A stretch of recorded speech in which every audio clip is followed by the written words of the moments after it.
I don't know what I'm doing. I'm fucking watching Subspace Emissary. I don't know.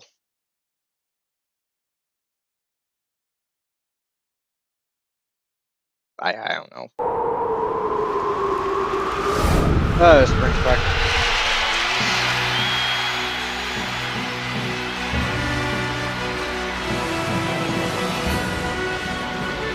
flash text.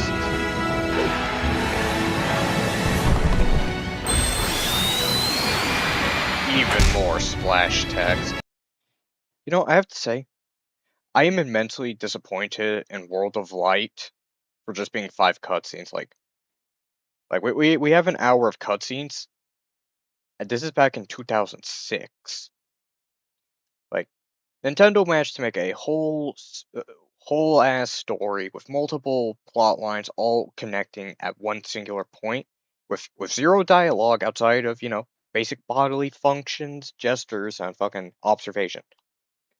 They did all of this in 2006, and then because Sakurai fucking went out the deep end, I was like, you know, if the cutscenes are on YouTube, the players won't experience them. So I'm gonna make it so in our new fucking game for the Switch, which came out like 8 years ago, nobody gets to experience anything outside of the initial trailer, which is gonna carry the hype for the entire game. Because believe me, the only reason World of Light got as much traction as it did, aside from it, being Smash Bros. 5, was the fact that we all thought World of Light was gonna be the next Subspace Emissary.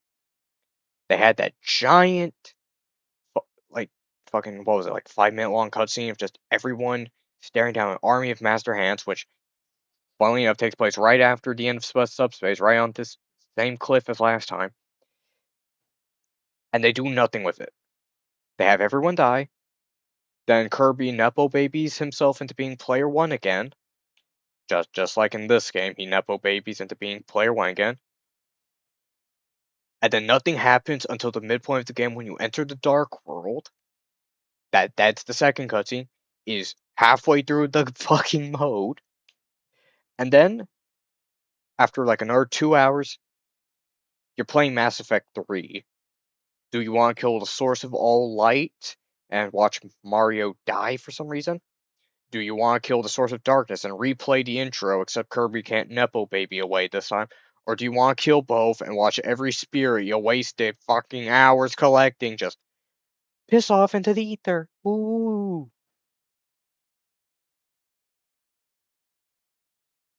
Smash Bros. Ultimate could suck my nuts. I fucking hate that game. Okay, back to talking about an actually good story mode.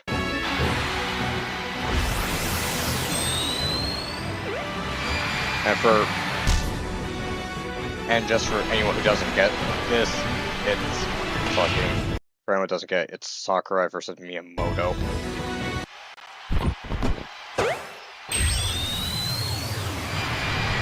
Also, I have never seen this variation of the cutscene because I always pick my boy Mario. I'm more used to seeing this dumbass hit the ground.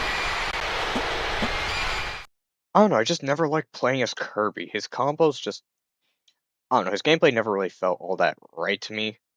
Especially once you use a copy ability, I don't know. Then again, maybe it's because I wasn't the biggest fan of Kirby as a kid because I thought he looked dumb. And also thought he was a girl because he's pink. I don't know, compared to my boy Mario, back when I had like 10 Mario games, I don't know, Kirby didn't really have a chance at the popularity contest. Ah, now this kid. Now, Pit was a G back then. No idea who he was, didn't even know he had a game.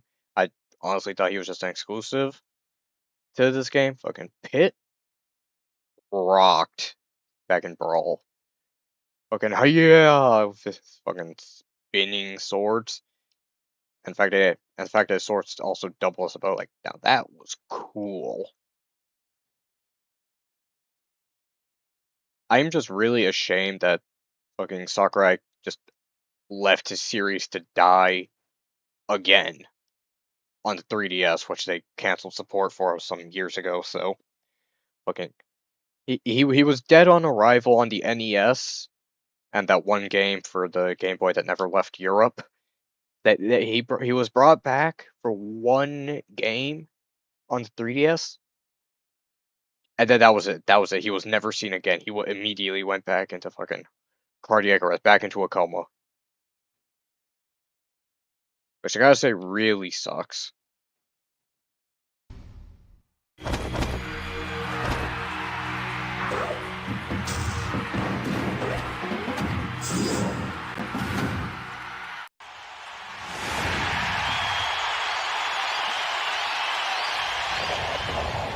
Also, I gotta love how in the stands everyone's a bunch of colored dots.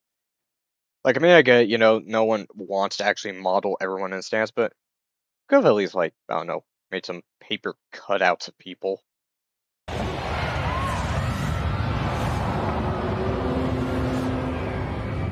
The four nations lived in harmony until the Fire Nation attacked. And Meta Knight, apparently.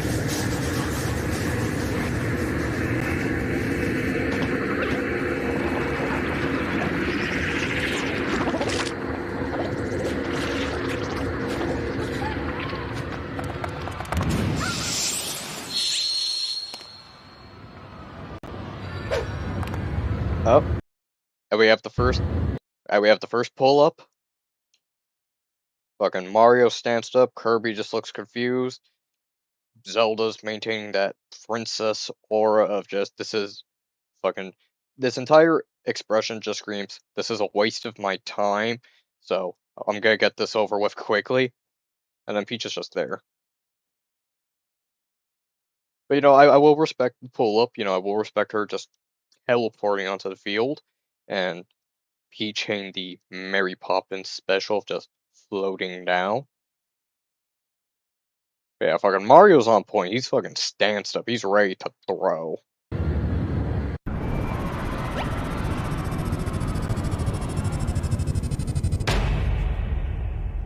Ah, Ancient Master. Honestly, this is kind of like a Chekhov's gun to the Ancient Master being a Rob. Yes, I know, spoilers for anyone who hasn't watched this in fucking, like, 10 years, I guess. Or no, not 10, fucking 20. But yeah, like, the fact that these Robs kind of just come out. Actually, it's a nerd thing. I never noticed these Robs just fucking appear out of nowhere when this ball gets dropped.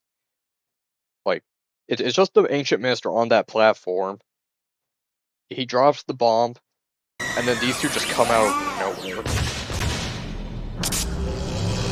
Yeah, so it's kind of funny now I'm looking at it. Like where were they hiding? Because the bomb took up this entire underside. There's only room for him on this hover pad, fucking Static Shock looking ass. Where did those two Robs come from? Like, every time he drops one of those bombs, like, two Robs appear out of nowhere to fucking turn it on. Like, do they teleport in from subspace? Actually, shit, they probably do, because they do teleport in randomly during the gameplay, so they probably do just teleport in. It was like, yeah, no, yeah, yeah, oh yeah. Because Ganondorf does that later on with the fucking stork, so yeah, I guess they probably do just teleport in. I don't know how I never noticed that before. And back to the halberd.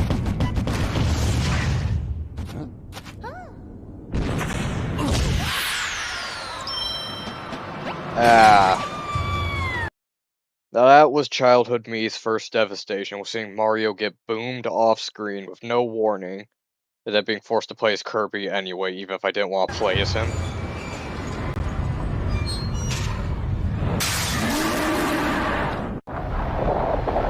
And then easy fight with Petey Piranha. I will say though, I do like how it does affect, the story as it goes on, because I believe it's, if you save Peach first, then I believe it's Mario. Yeah, Mario beats the shit out of Link. But if you save Zelda, then Link beats the shit out of Mario. Gotta say, you gotta love the choices that actually matter. You think you're gonna have to fight the princess you don't save, but no, it's the one you do.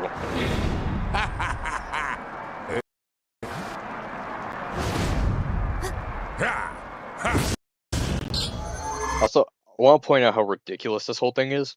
We have Wario pulling up with a cannon. From what I remember, he was not part of the subspace plan, like, in the story. Like, he was not a part of the plan.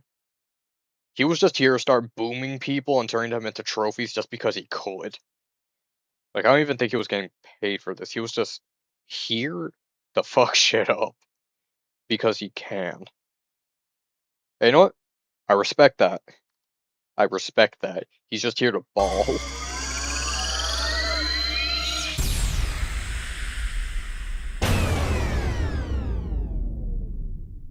Also, if turning into statues means they've technically died, then that means Wario is just dead-ass going around with this thing, just killing everybody he sees.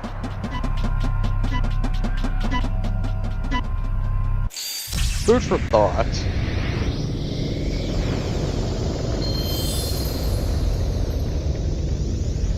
Also, I really do wonder if everyone in those stands actually died or not.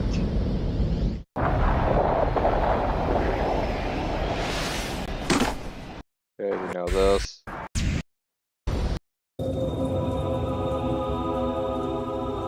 I'm here for 10 seconds to give you your gameplay abilities. I will never be seen again until you switch to main and proceed to use your final smash. I will not become relevant until Smash 4. Have 2 Halos because why not? Now get lost. You didn't pay rent.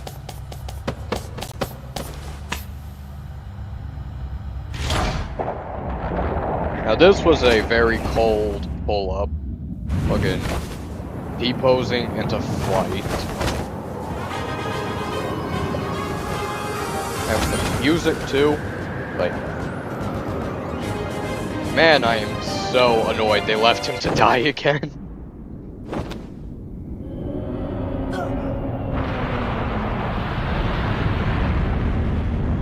I also love just how menacing the halberd is. It never does anything beyond just shit out pyramids and shoot blocks down after this cutscene. But like, every time it's here, you just know something's about to go down.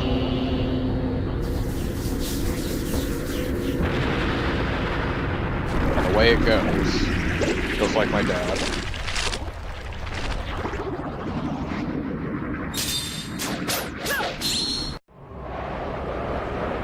And then after a pretty okay level, I recognize that ass.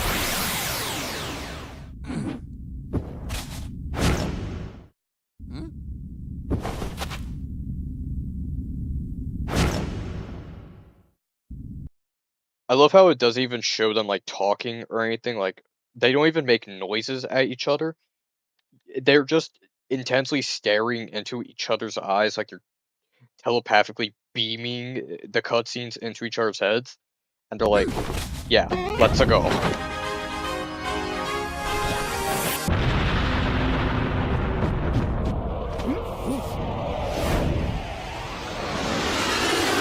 And here comes Fox McCloud.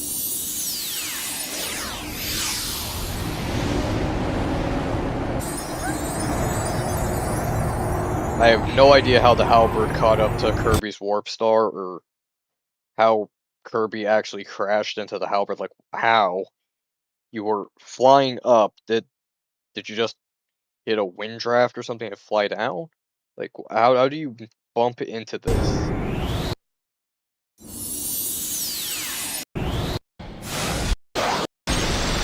And then you have Fox trying to... He thinks he's in fucking Star Fox, but he's not.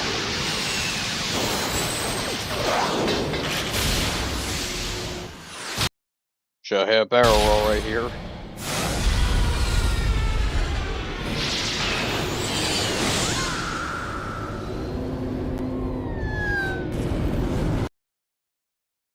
Also, I love how terrible this falling animation is.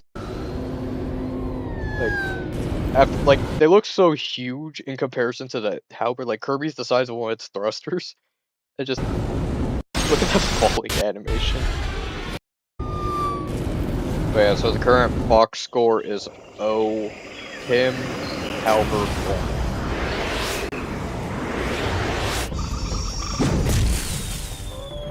Now this was always a subplot that always confused me, is I don't get why Bowser needed the Koopa Troop to steal the bananas. Like, you could say it was to lure out Diddy and Donkey so he could blast them both, but if that's the case, then why not just go to Donkey Kong's house and fucking blast his shit there? I don't know, this seems excessive. You don't need fucking all these bananas to lure Donkey Kong out. Just blow something up near them and they'll probably investigate it. And there's Donkey Kong just going nuts on these guys. Fucking. This was always brutal to me as a kid. Like, I thought he killed this Koopa instead of just smashing his shell, but still, like, that's fucking brutal.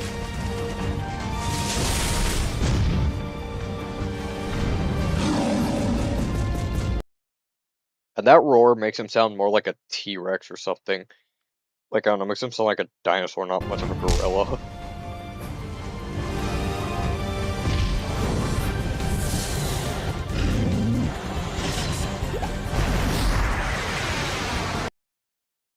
I still never knew where this third one came from. He only fired twice. Was one of them a 2-round burst? Where's this man coming from? And then here comes Diddy Kong, fucking twin pistols like he's Dante, fucking it's not Devil May Cry, it's Diddy May Cry. Which now that sounds way worse.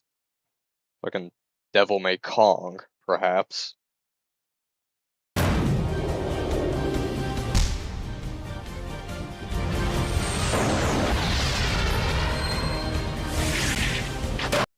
And then there's this. How did he load in another pair of peanuts? I don't see a magazine on this thing. It's just 2 logs. Wait, how did he load in 2 peanuts? Like, okay, I can tolerate the existence of a peanut cannon. You know, someone actually made a coconut gun IRL out of logs, but like how did he reload so quickly when that shit's probably like a musket, it's like a muzzle loader? How did he load 2 peanuts already?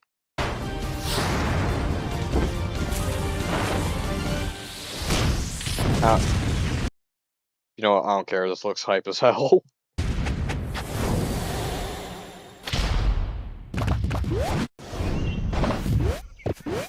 And then they find the bananas.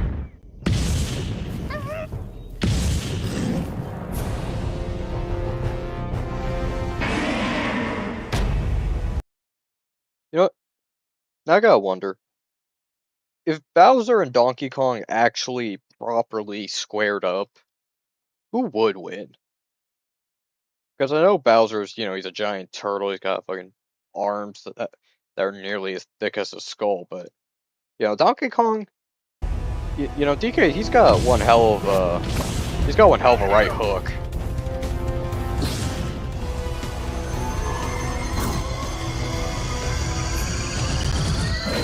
I know it's a left hook.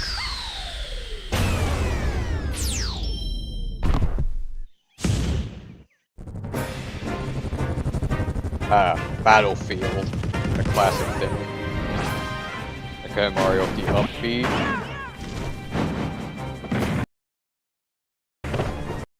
You know, I'm surprised Pit didn't try to hit his up B after he footstooled Mario. Like, Mario used his recovery, like, immediately. Why didn't you use yours right away, too? Or, you know, this thing doubles as a bow. Why couldn't you also just, like, hit a mid-air snipe? Nope. Nope, then. There he goes. Wait. Or, I mean, I get it, because in-game his neutral only just goes forward, so... Oh, hey, there's Fox, probably in a coma.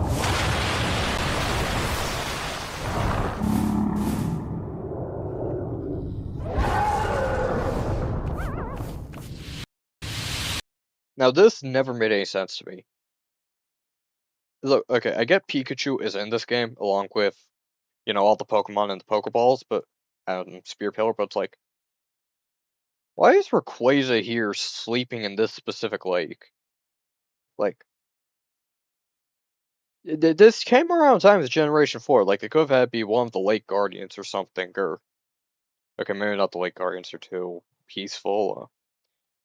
I don't know, fucking the Red Gyarados. Or just a Gyarados. It doesn't have it, just a Gyarados in general. Like, why couldn't they have one of that be there? Because Rayquaza's whole thing is, you know, he's chilling in orbit, you know, stopping meteors and whatnot. Why is he in a lake? That's more Kyogre's thing, if anything. Like why is he in a lake? Yeah, that guy. I guess I got hype up my boy Fox.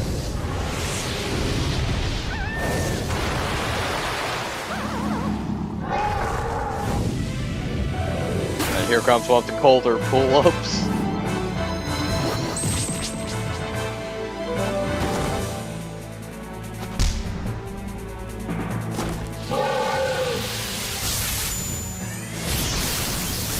Ah, the Shine of Doom. Never fails.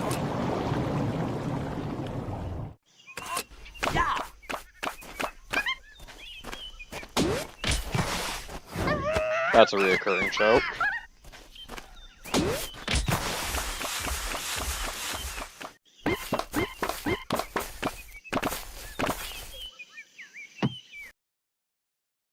And, you know, I have to admit, I always thought this was a cool concept, using these to make doubles of people. And these things are shown to be kind of like almost sentient, I guess, depending on whoever uses them. But yeah, but it's a very interesting idea that they could have expanded on a little bit more. Like, I don't know, maybe show the Master Hand being like one of these made out of, you know, shit, that taboo puppets or something.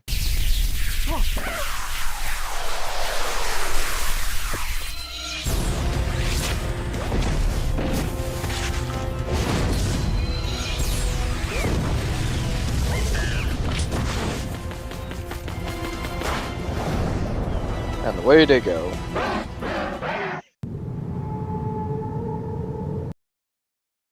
Now, this is just straight up a horror scene.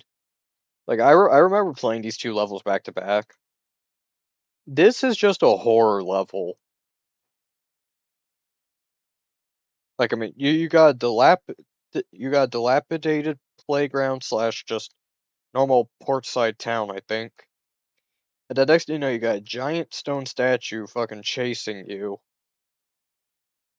Like, not to mention, this place just looks depressing with fucking clouds make everything look purple. Like, if this game was rated a higher, this totally could have been a horror level with like blood and shit.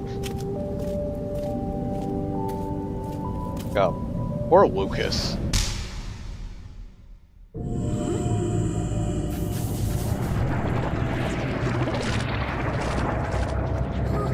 Yeah, it's not terrifying at all.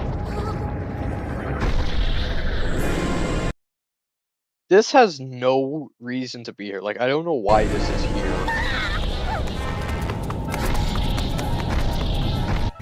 Why is it just so terrifying?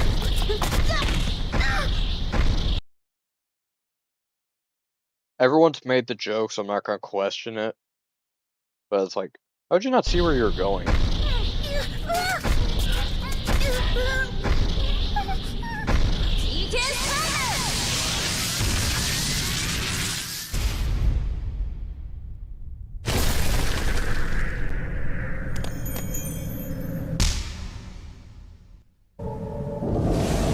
And here comes Ness to basically carry all the promotion for Earthbound.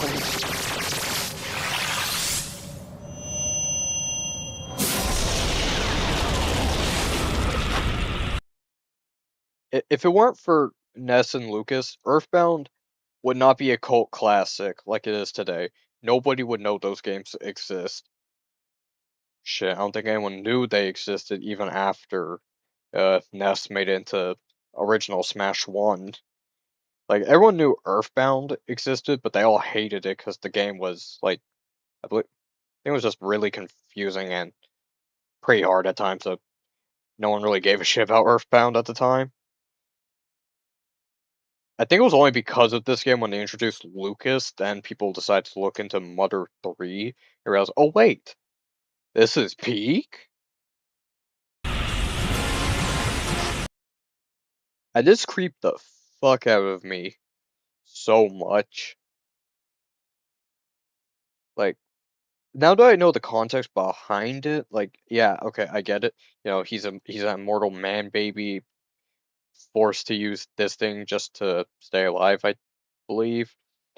But like, they could not have chosen a more terrifying boss fight for this level. Because, you know, to anyone, that just looks like a dead kid being kidnapped by a giant robot thing with a pig snout on. Like, that's just terrifying.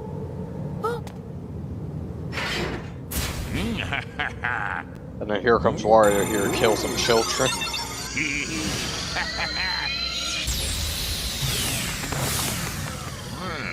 But my boy Ness, he's been learning a spot dodge.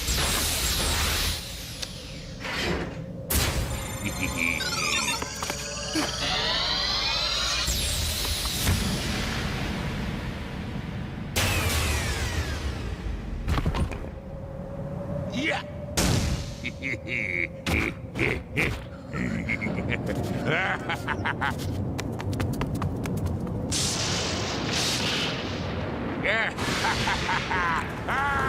God, they make Wario so fucking intimidating in this game. Like, for no reason. He's just a villain. And then, Red's just here.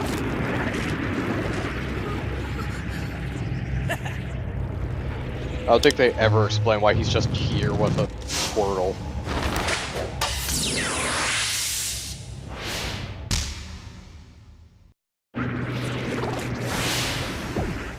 I mean, his gameplay fucking rocks, though. Fucking 3 characters in one. That's another thing I like about Subspace Emissary is that unless you unlocked him in the main battles beforehand, like, here you actually had to, like, level him up by going through the game to get, Ivysaur and Charizard. Like, that was actually cool. Up until then, you only had Squirtle. God, the more I talk about this game, the more I'm pissed about Ultimate. Like, World of Light is fine, but it's just so boring. It's nothing but event matches. Like, there's nothing unique about it. It's just event matches or the classic battle lineup. Just, you know, you just fight characters with fucking battle modifiers on, and that's it. And the thing is, they have the technology, like all those spirits they have you call it, right? They have the technology to give everyone in that game a model and at least have them be like, you know, have you fight that character instead of just, oh, hey, we'll take somebody else and we'll just give them a color palette to make them look like the character you're supposed to be fighting. Like, they have the technology, they had the space for it, but nope. Instead, here's more Echo Fighters and here's some DLC characters that basically invalidates the rest of the roster. Also, we're gonna nerf Luigi again or something. Like, just like I could not be bothered to play Ultimate anymore. I couldn't be bothered to finish World of Light because I already saw the cutscenes on YouTube, so I don't have a reason to finish the game. Outside of, I guess, personal gratification. I don't know. Like, it's just the game just it rapes my mind trying to comprehend why Sakurai thought it'd be a good idea to basically not give World of Light a story. Because that was the main drawing point of that game was, you know, oh hey guys, they're doing Subspace Emissary again. We all love that now that we have critical thinking function. Let's go do that again. And then they didn't do that again. Like, they wasted so much time. Like, they gave everyone voices in World of Light. Or not everyone. I think they just gave it to Pit, Palutena, and fucking Shulk. Or no, wasn't Pit. I think it was like Marth, Zelda, and Shulk. Basically, they gave 3 characters voices, like they all had 3 lines, and that was it. No one says another word again. Like, why give them voice actors? And yeah, I know, like, there's the secret Pit Palutena thing, the Snake and the Colonel thing. Like, you're gonna put all that effort in for fucking hidden stage content, but you're not gonna put that in the main campaign. That's gonna be the main draw for anyone who doesn't want to pay for Nintendo Online. Like, oh, I'm getting worked up.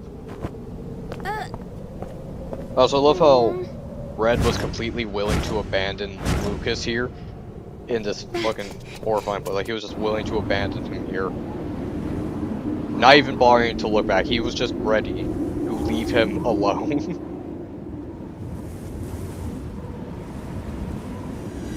Okay, I remember the castle being pretty cool.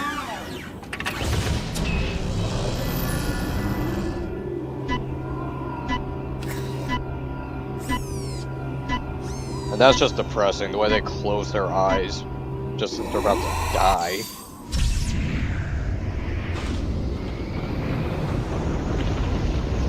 Although I want to know, what was the purpose of setting off a subspace bomb here? Like, this is a plain empty field. These things have a maximum radius. They don't get bigger. They're not black holes. They have a max size. Like, why would you set one off here? You're not adding anything to the Great Maze. It's just here.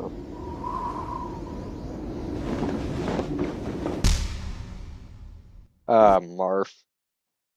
You know, funny enough, whenever I used to play with my brother, I always thought Marth was a girl because of the hair and, well, he doesn't really say anything in Brawl. So, I don't know, I always thought he was a girl. Then again, it's kind of just anime in general. Half the time they look like girls, but they're actually men. Yeah, hold on. See?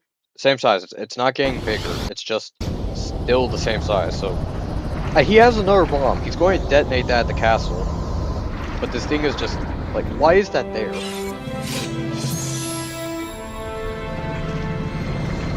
Oh, now that's cool. Now that's cool.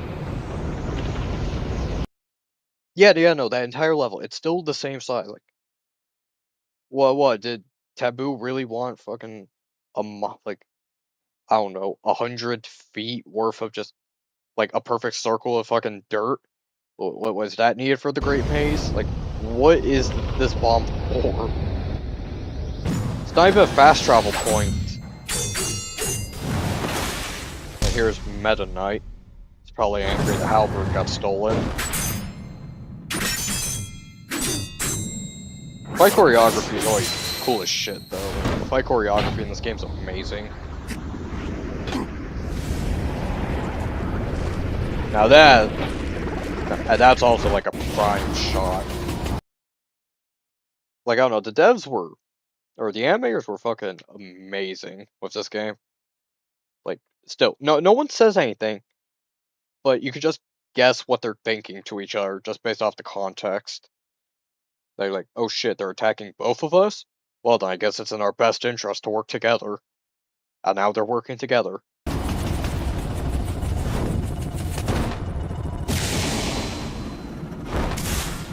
With the up B.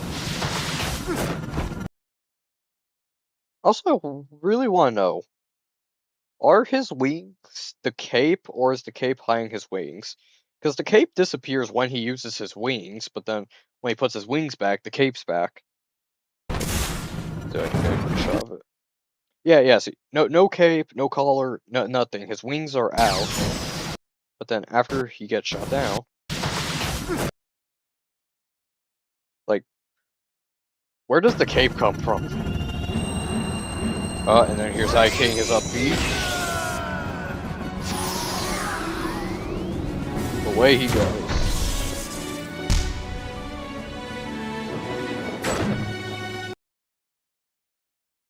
And of course, we all know everyone's gonna pick Ike first unless you somehow knew Meta Knight was SS tier.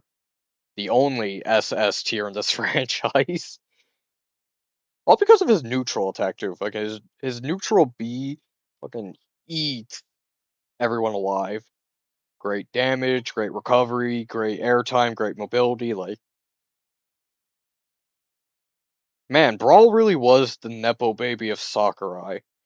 Because or Smash Bros in general, because fucking Kirby was top tier in 64. Fucking Meta Knight's top tier here. I think the only one who didn't get the fucking treatment was just King DDD. I don't think he's ever been that good. Like I know he's good in the right hands, but he's never been like top tier, top tier.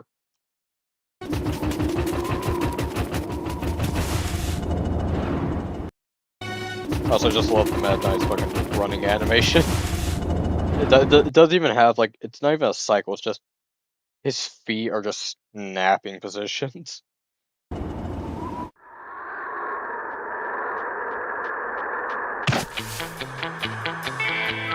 Oh, my boy Luigi, my boy. Oh, they did you so dirty in this game.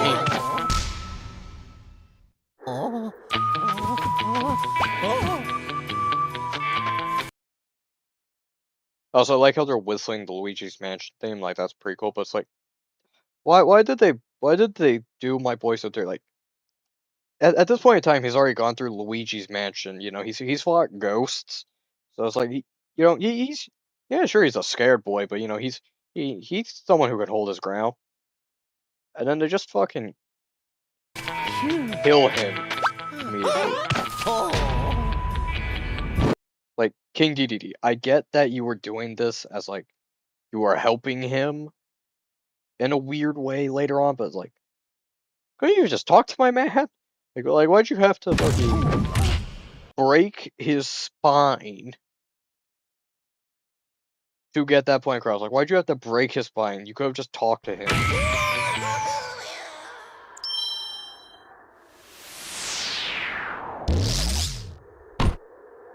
God, no wonder everyone was buying into the Mario's a neglectful brother theory back in like 2015, back when Nintendo was fucking pulling shit like this.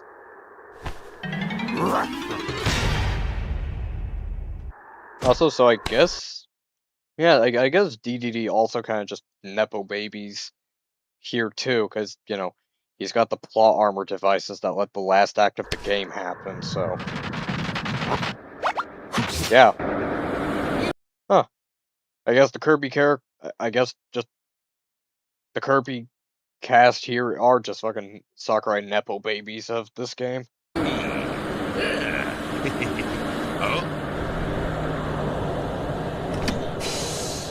Ah.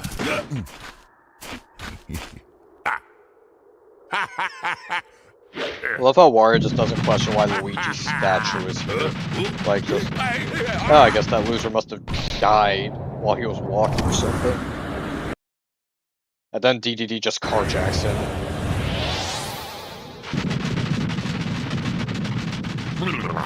Huh? Oh. Hey, hey, hey. Although I am surprised Wario didn't pull out his motorcycle or something and just start chasing him. Because you could summon that shit on command. He does so before you start the Great Maze. So it's like, why doesn't he just summon his chopper and just go after them?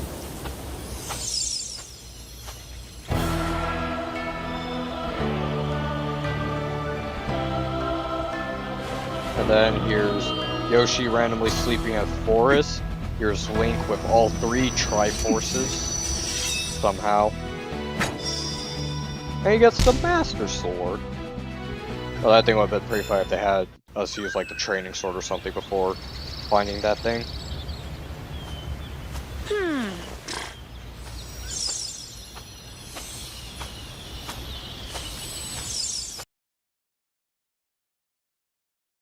And then here's Navi, even though I don't think she was in Twilight Princess.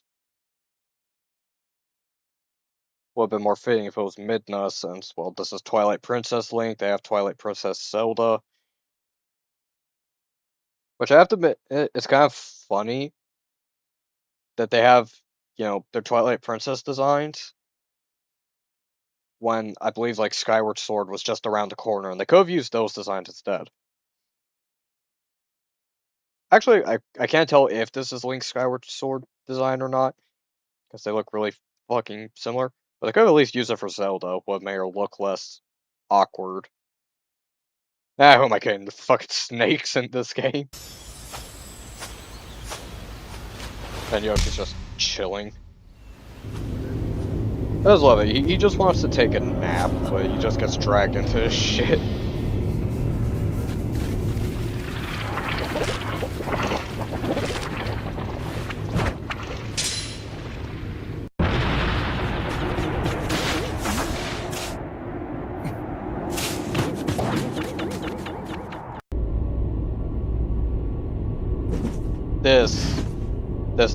This doesn't have any relevance to the story, because you don't play as Snake in that level. He's just there camping until, like, fucking 3 hours later.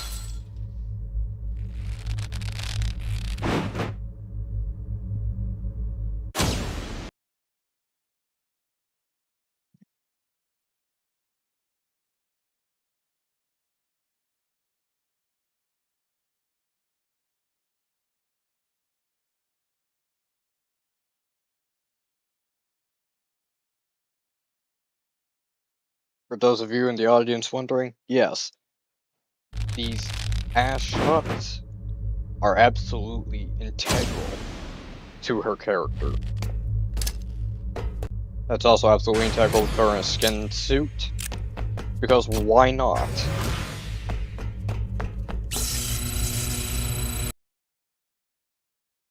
Also, I think this was the plot of an episode of Pokemon at some point, was that they were using Pikachu as a generator.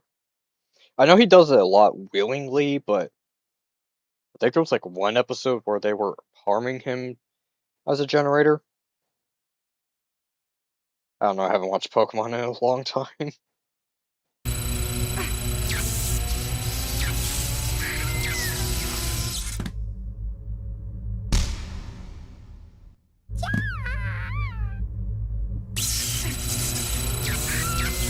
Wow, they really just went at it. Also, of course, they give the woman the whip.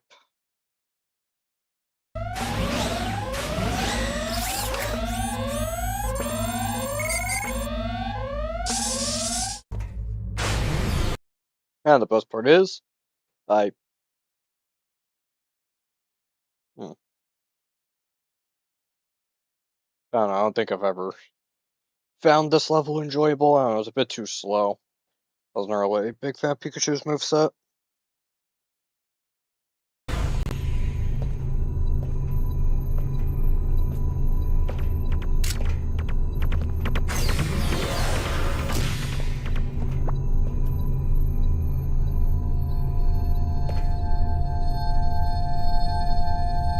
The suit. I know, here's Kirby, who's gonna leave Princess all alone. Somehow he doesn't hear Bowser crash down, charge this up, and open fire. He's in earshot of this. Just so you know, like he's in earshot. It's literally right behind him. Like he could turn around and see this. He knows the sound of the gun. He's heard it before. He saw the elder princess get boomed. So I was like, how'd you not hear this? Yeah, then I guess Bowser just made a spare copy for reasons. I don't know, I always thought this was mildly terrifying.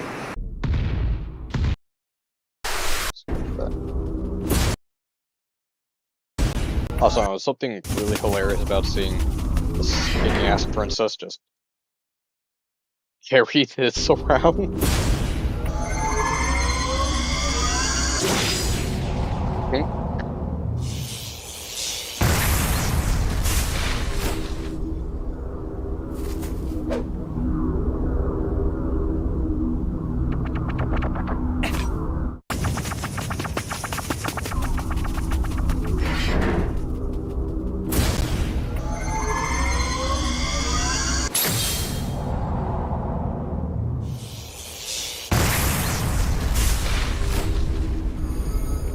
will say, everyone here has 0-degree hearing. Like, these guys are not that far from the sniper person. So, shit, they got 0-degree vision too, as it seems. Like, okay, like, you're telling me you're not gonna notice someone in broad daylight, broad daylight, just standing up here. Like, your path, like, all it takes is one quick glance to the right, and you're gonna see them. How do you not see them up here?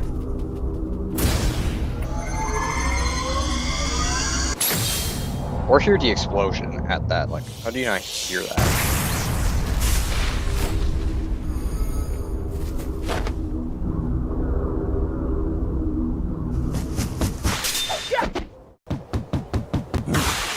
As like, oh, now you see, now you see and hear, like, what, you couldn't see your fucking girl trying to boom you before?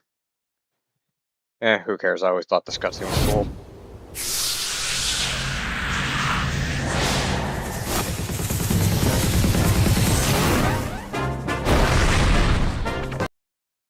And the funny thing, I was in a debate between which cutscene was more brutal, Mario's or Link's. Like, at least with Link, you're gonna get a quick death if that sword completely went through, because, sword, stab, oh no, I'm dead. Mario here, fucking, he's gonna make it hurt. Like, these bricks are strong, like, these punches are strong enough to go through bricks. You're telling me they're not strong enough to go through bone? Like,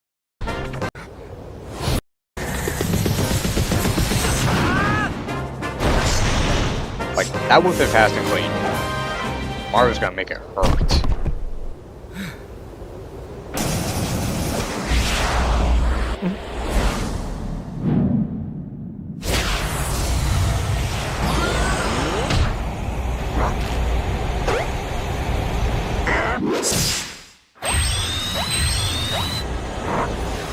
And I guess Kirby was just too lazy to try and jump onto the thing to get them too.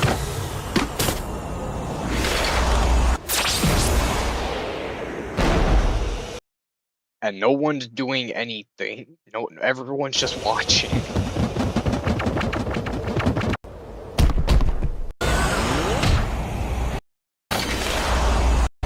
Actually, I wonder, how does that? How does this work? Like, it just looks like it would only go back and forth, unless there's like a gear mechanism on the back or something. It doesn't really look like it'd be able to bend down and pick them up. Yeah. See, it's just a straight line coming straight. How does that bend?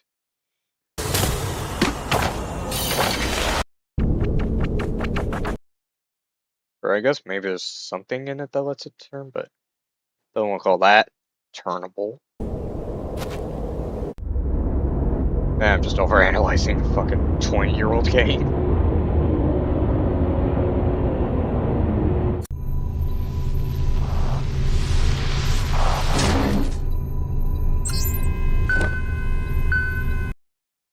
No idea how he's telling Bowser this.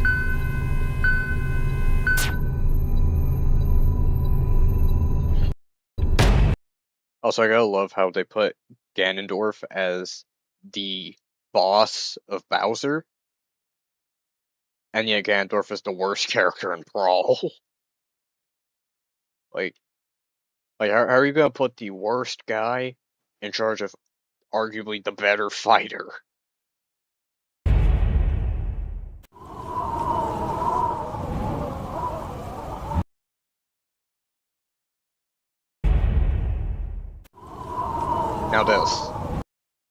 Now this is where you should have fought Rayquaza. This just makes more sense than a lake. Like, a lake looks like something where you'd fight a Gyarados or something, not the dragon of the skies. Also, looking at this kind of looks like Valstrax's Nestra Monster Hunter Generations Ultimate. I really hope we get Valstrax from Monster Hunter Wild's Ascendant. I like him. He's cool. There's Midizard flying away because I guess we just can't have any cool fire types. No, everyone has to use a Charizard, and after him, every fire type has to be firefighting. Because we can't get any fucking specialties.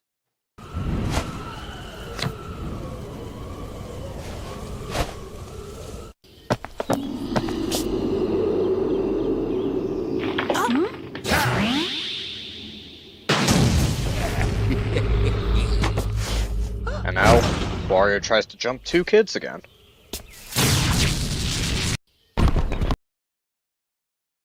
I gotta say, it's a really... There are some implications by having Wario exclusively go after women and children in this game. There are implications.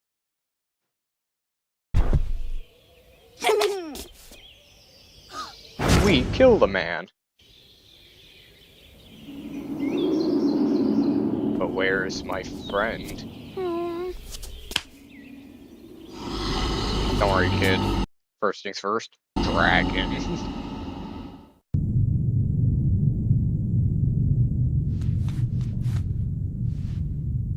Meanwhile, here's King DDD. Deus Ex Machinaing for later. I'm not sure why he didn't prepare more of those revive token things. I don't think they ever explain what these are or why they only activate when everyone else is dead, but like I said. Sakurai Nepo babies. And then almost immediately the king gets a concussion.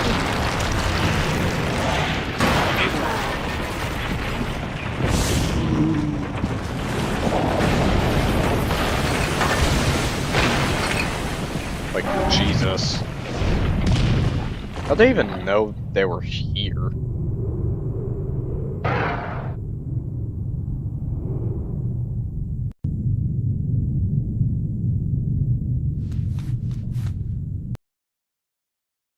Like, that's something I always wanted to understand. How did Ganondorf know fucking DD was posted up here? Like, how did he know this where he was taking shelter? Where they're like, this doesn't really look like DDD's castle. It just looks like another Fire Emblem castle, if anything. I was like, why is DDD here and how Bowser no come here?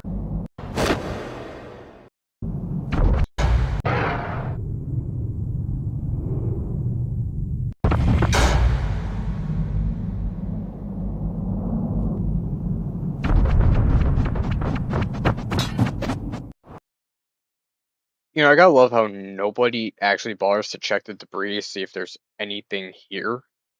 They just all immediately go straight for the hole. Like, you never know, there might be something there. In this case, Mario, it's your brother, but no, just go straight for the hole. Although I will say, I do love this lineup. Also, I really gotta love Bowser's running, it looks so goofy. Bowser with the meat shield. Of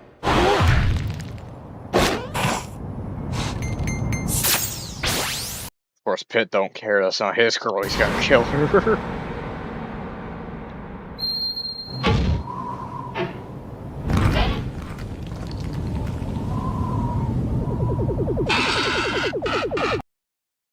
You know, if the if the clown car wasn't here, Pit could have killed Bowser.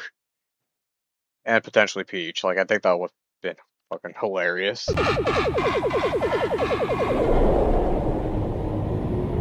And away he goes.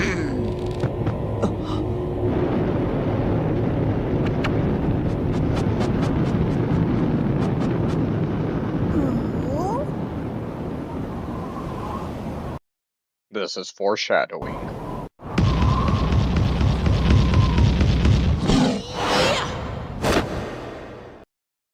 You know, it's funny that they make a specific cutscene just for Zelda, but they don't replace Mario with Link. Like, I think it would have been more appropriate for this cutscene, at least to have Link smash it out. I know, Mario's got beef with Bowser, but like, I don't know, him using Zelda as a shield makes less sense for Mario to be hesitant about when, what made more sense if it was Link being hesitant about, slashing Zelda in half.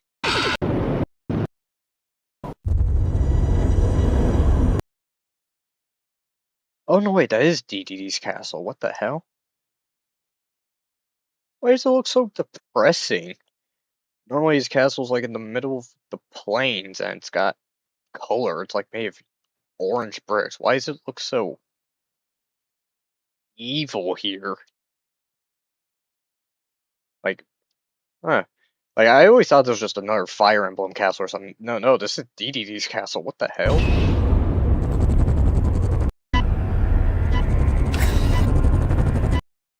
Yeah, what the shit? The little things you notice.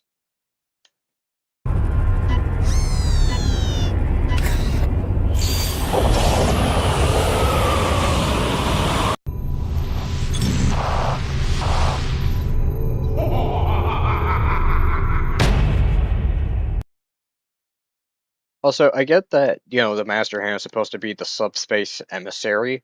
Oh, haha, I said thing. But if he's supposed to be puppeted by Taboo, where are the chains? Supposed to be like 6 chains on him when Ganondorf finally meets him in person. So it's like, what was Master Hand willingly doing all of this, but then he changed hands at the last second with Taboo? Like, why? Like, where are the chains here? And like, why is he having Ganondorf subspace bomb everything? Yeah, because before, like, all the chains were in his knuckles in the final cutscene, so it's like, where are they here?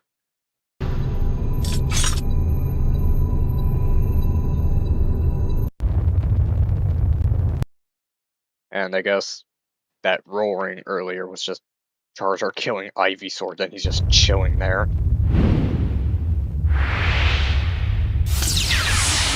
Or do we fight Ivysaur on this level? I can't remember.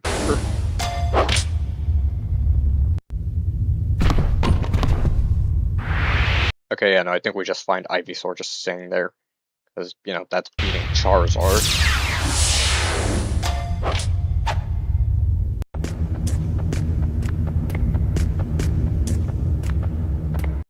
Also, I love how this fucking Red and Lucas being in this room implies that until the Swordsman trio fought Gallium the first time and chased him to the ruins, these two were just sitting here for like maybe 20 minutes, just doing nothing in this room.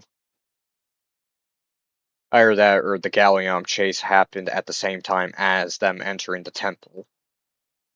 Which would probably make more sense, if I'm being honest.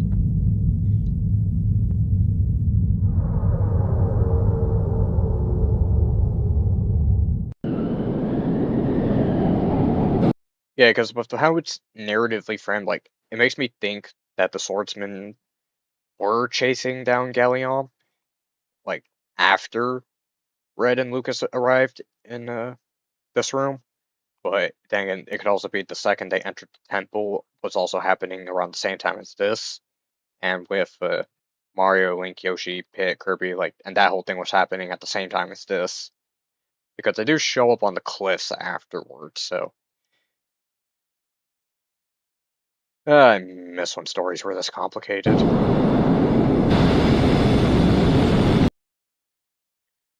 Although I will say, Gallium, complete random addition. Like, we have bootleg Project Phantasma over here, just going through the desert for some reason. Like, he's got a subspace bomb on him. He's a transformer. Like, I'm not complaining that, we just fight a transformer, but at the same time, like, why are we fighting a transformer?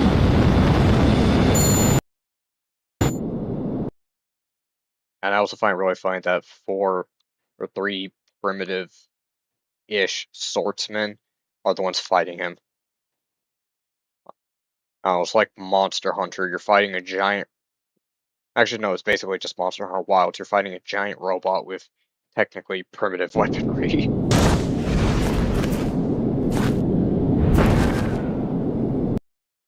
Also, I love how Marth's just like, no. Meta Knight, back me up. Ah, shit, what do I do now? Screw it.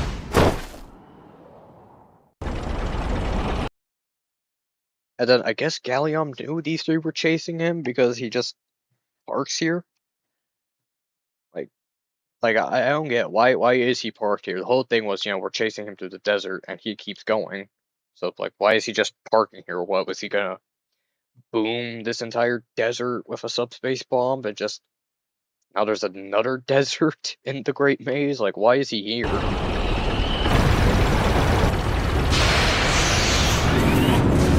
Like, and he's even stopping to fight these three. Like, why is he stopping?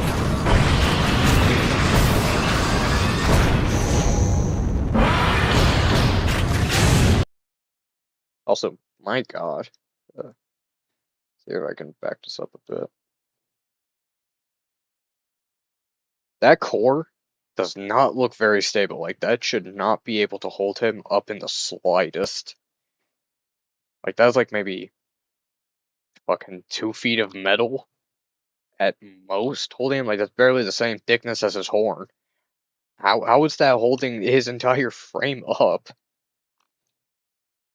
Like, yes, I get, it's supposed to be for a spin move, but couldn't they have just put a gyro holder on this ball here? Have like 2 gyros connecting? Like, why does it have to be just a tiny pole? Like, how does this hold him up? Actually, how do his legs hold him up? Because he's like, fucking his torso alone is the size of his legs.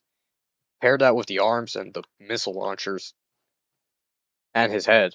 Like, how is that holding him up at all?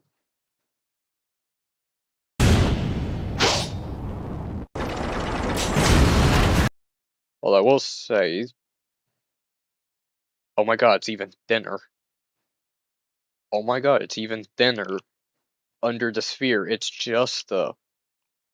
like a thin neck thing. Also, I never realized he had the same markings as like the pyramids and whatnot. That's cool. Also, still, I want to know, like, why was he out here? And don't say it's because, oh, he was going to boom the temple. He was not going to boom the temple. He only did that because he ran away, got beat up. Like, he ran into the middle of the desert. He got beat up, then he ran and fell into the temple, got beat up by Lucas and Red, and then decided he was going to boom the both of them as a last resort.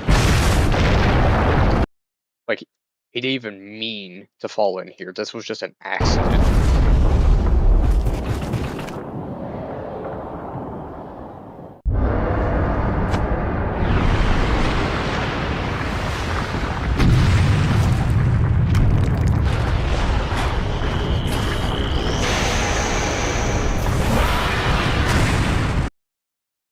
Also, I gotta say, really bold of the game to make you fight the same boss twice in a row with 2 different characters instead. Like, yeah, what's this? Oh, you just fought this thing? Fight him again.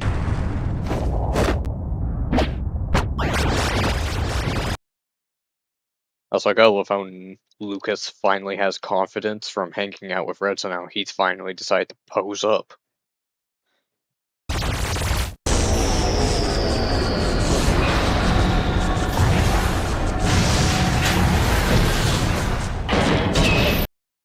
Yeah, like, why was he in the desert to begin with? Why does he have this? What was the point of Galleon doing anything?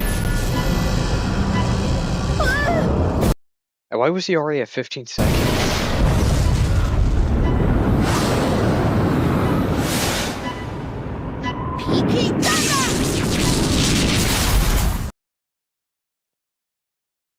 I guess there's the mother Nepo babies then, because you've got Ness killing Porky's statue in 2 hits. a PK Thunder to knock it on its ass, and a PK Pulse, both of which do no damage to it in the actual level, so I don't understand why they killed him there. And then you have Lucas using PK Thunder to smash off Gallium's arm, even though, assuming if for some reason you had all used PK Thunder in the fight, it it does nothing. Like, it barely does any damage to him, but here fucking, oh, like, because he hit the joint or something. Like, what? What the fuck?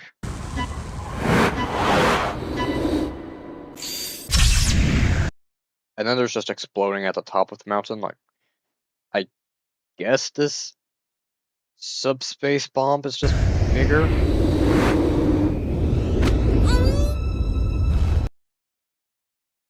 Also, I love how Lucas was completely prepared to die with Red until Meta Knight saved them.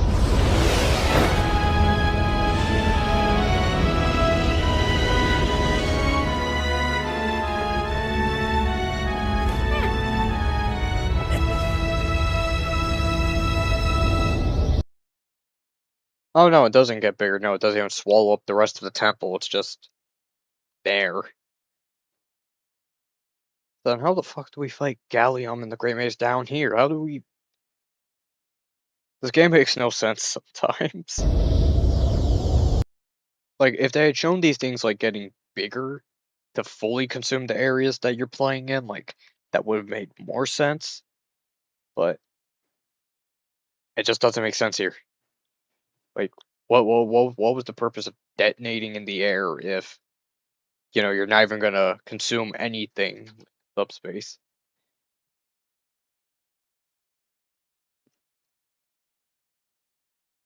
You know what? I don't even know why I'm looking into this too much. It's a fucking kids game. This is literally made for toddlers.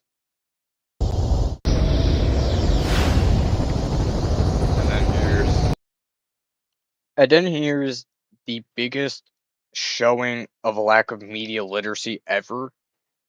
Like, you could see this twist coming a mile away from this cutscene alone, and no one picked up on it, and no one was really all that surprised. Everyone was like, "Oh, oh, the ancient minister. Oh," like, I was just, "Oh." Like, everyone just thinks it's a twist they pulled out of their ass when it's like, no, it was foreshadowed here.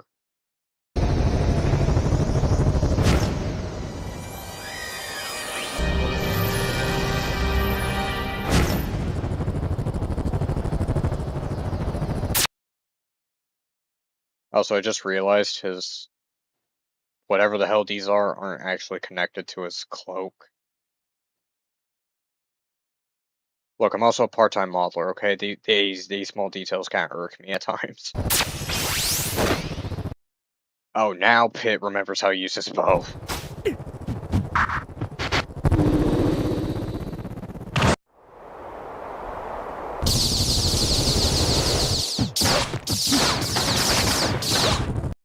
I kind of forgot he had, like, a little laser rifle. Fucking little laser dick.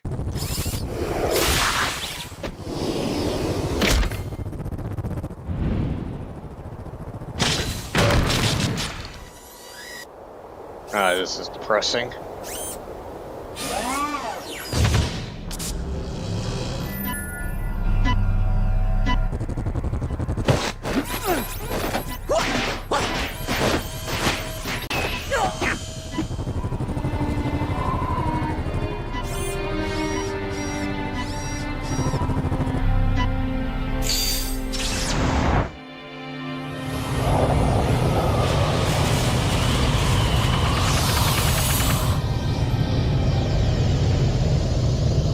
God, I swear, they went out of their way to make that cutscene as fucking depressing as possible. Okay, not only do you have the flashbacks of the previous bombs going up, but then you have to focus destruction of the Robs. Like, you're making me feel bad for the bad guy here. And you haven't uttered a single word, which I still think is impressive. You're making me feel bad for something I've only seen for like 6 cutscenes, and you're doing it with no words. Like, that's impressive.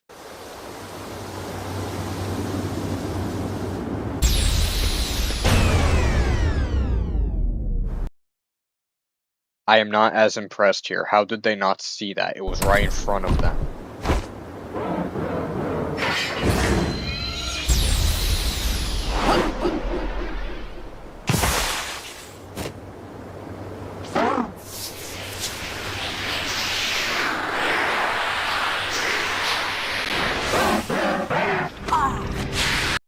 Also, I do like how they keep their logic consistent by these things can't consume the original trophy, they can only just make a copy of it.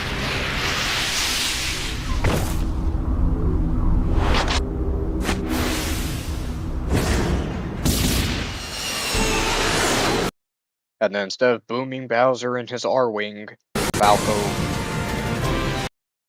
You know, I'm just gonna let this play out, but... Alright, Falco gets a pass here.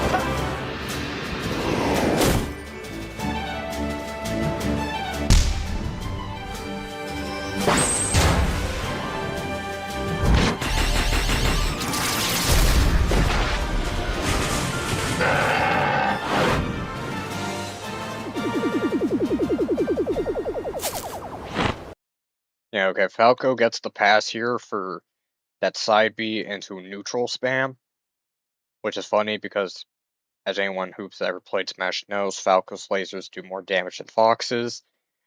And I love how, in order to explain him being able to destroy the gun quickly, he just pulls out a second one, because his fire is slower than Fox's.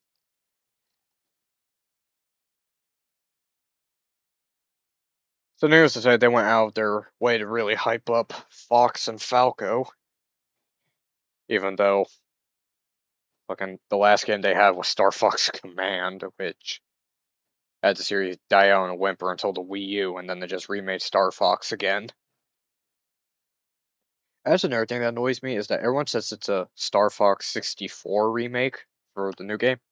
It's not. It's a Star Fox remake for the SNES. Star Fox 64 was a remake of Star Fox on the SNES. Star Fox Zero was also a remake of SNES Star Fox. They aren't a remake of the N64, they're a remake of the SNES. Like, I don't know, this misconception has always annoyed me.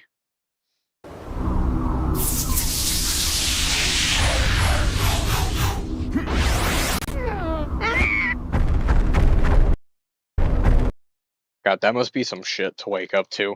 You pass out after getting boomed. You don't know how. You're just dead. First thing you see when you wake up is a giant version of you, just fucking throwing a shit fit. Like that must be something to wake up to.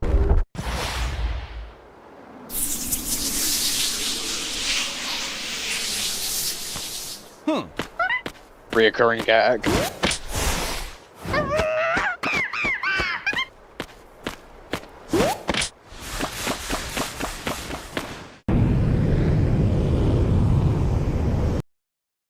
And this also never made any sense to me.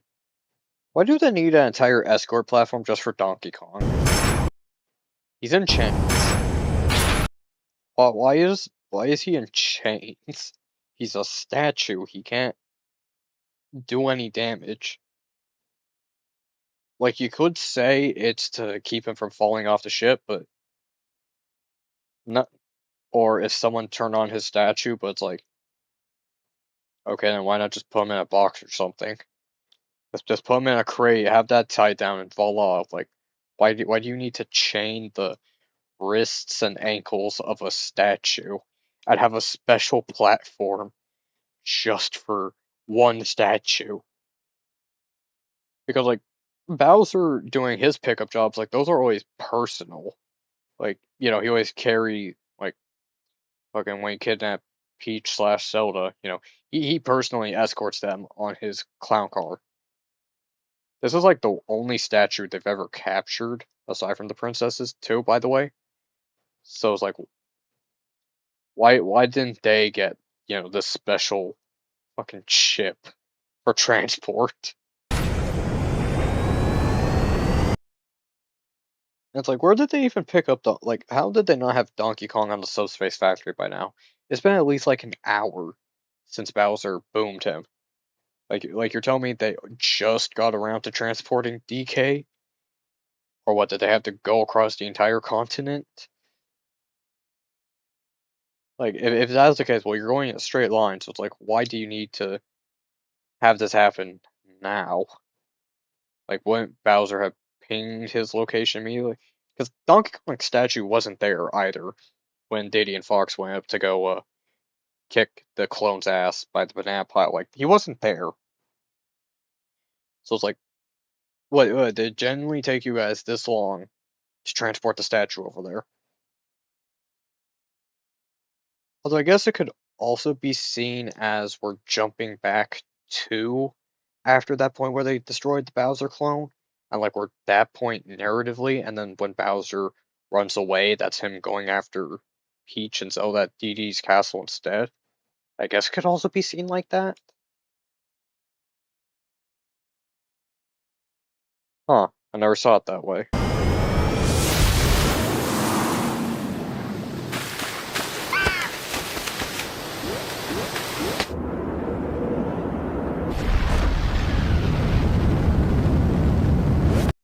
And there's the Gray Fox. And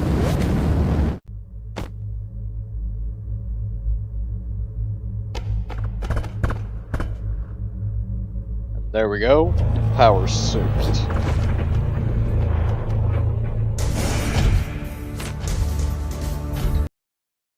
And then we have to fight palette swaps.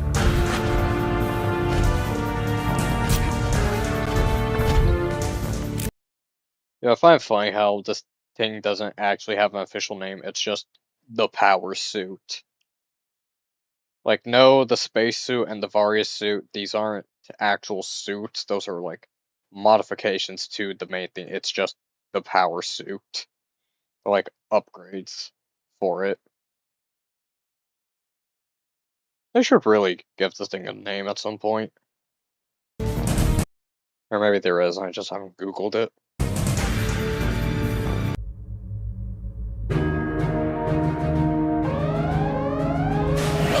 Hold on, I think I saw. From this angle, it almost looks like there's Samus is already in there, just like asleep or something, like she's fucking Master Chief in cryo sleep. Looks like she's already in there. Shit, I think that's just her model of her being in there. Yeah, no, those are eyes. That's the bridge fin. Yeah, yeah, no, she's already in there.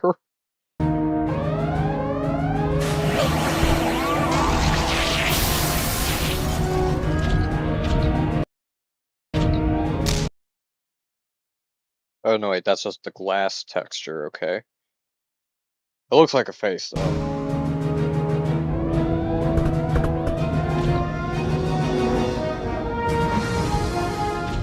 Oh, so you really gotta love the Metroid theme playing in the background. And now time for hit him.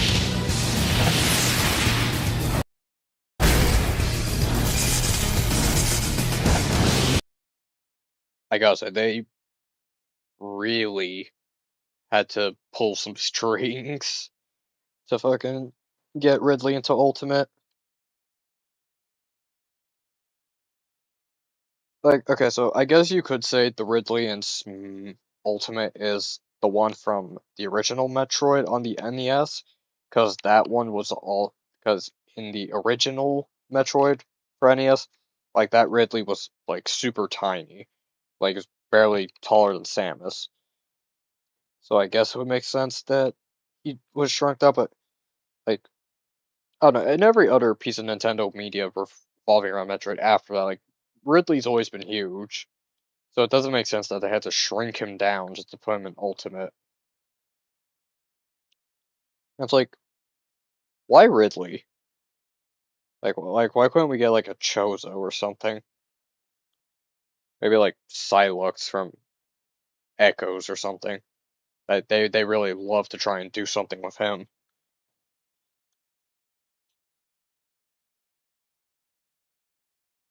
I don't know. I just don't think Ridley's a good pick. Like, yes, I get, we need more Metroid characters after.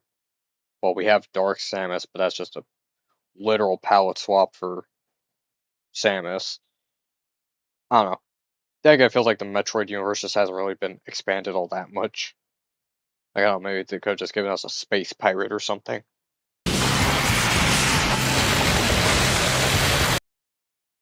Also, this suit goes through so much of a beating. Like, Jesus.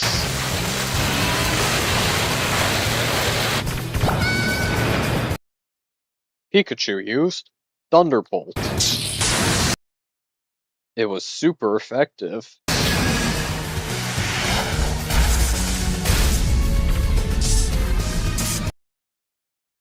The joke is Ridley is a flying type, which is weak to electric.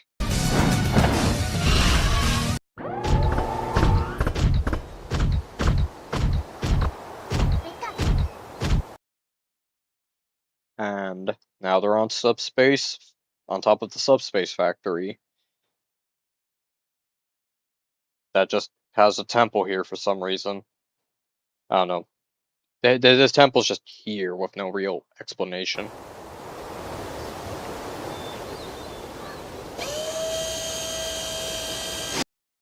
Like, I get it, it's supposed to hide, I say that in massive quotations, like to hide the subspace bomb factory. But at the same time, though, you're on an isolated island in the middle of the sky. Why do you need to hide your bomb factory if no one's supposed to be here? Also, since Sonic was at late in development, I guess you could also say this is Angel Island. Because, you know, Sonic is here, and you do see Knuckles, Tails, Silver, and Shadow in the background of Green Hill Zone. So I guess you could make the excuse that this was supposed to be Angel Island.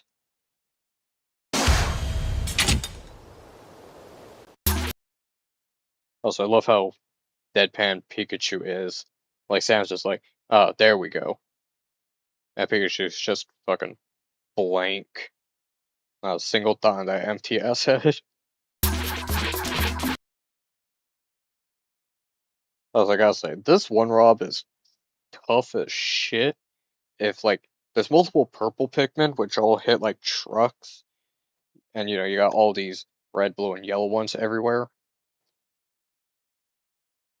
Although I'm surprised Walmart wasn't using any silver ones. Like, I feel like maybe the silver ones would have helped.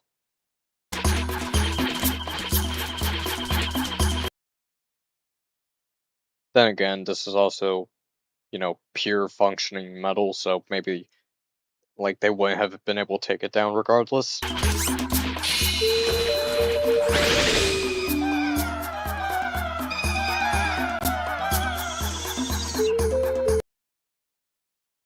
Just T-poses and kills all of them.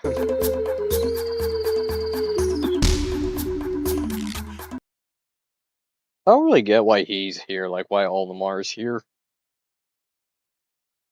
Like, I don't know, from a narrative standpoint, he's just here. Like, I'm not sure if this is where the Hawkate ship crash landed or something, but it's like, well, no, it can't be why it crash landed because it's magically there in the final cutscene when they make it to the subspace. So it's like, why is he here? I don't think I ever get a motivation for him. Same thing with Snake, now that I think about it. And Captain Falcon, actually. Yeah, those three are like the only ones I don't know any motivation for being here. Like, I get, you know, Kirby and Meta Knight, you know, Meta Knight probably wants the halberd back after it was stolen from him. Kirby, you know, he was there to fight Mario. Lucario, he's just chilling on top of a mountain while the ice climbers are just, you know, ice climbing. But, like, why is Olimar and Captain Falcon on silent?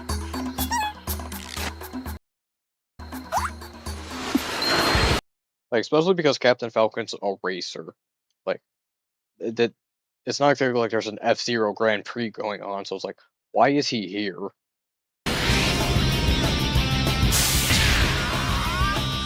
That's also the only time we ever see him use the Blue Falcon.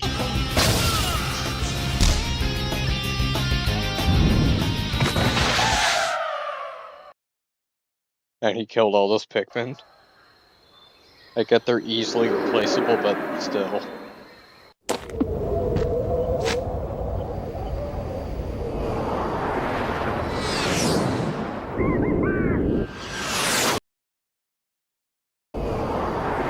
Also, God, Falco has to be so annoyed that Diddy's riding with him. Like, he has to be so annoyed. Because this R-Wing already looks cramped enough with one pilot in, but having him in the backseat, just Jesus.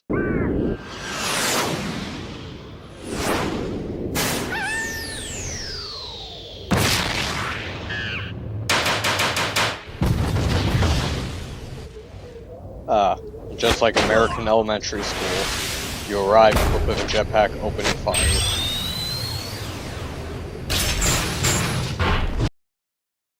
That's another thing. What were the chains for? Because DK just broke out of them, so were they to hold his statue down? Like, why were the chains there? This makes no sense. And Captain Falcon and Alma are just here because they're passing by. I don't know where the pyramids came from.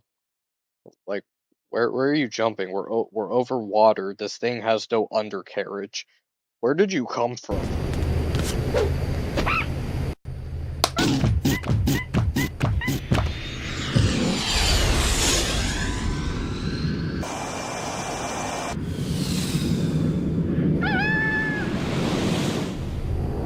And then Falco leaves the story for the rest of the game.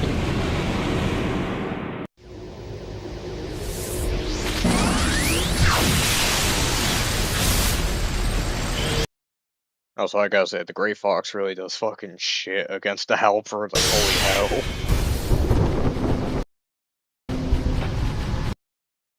Also, I know Meta Knight has to be pissed, like, what are those fools doing with my ship? Like, he just has to be fuming under that mask.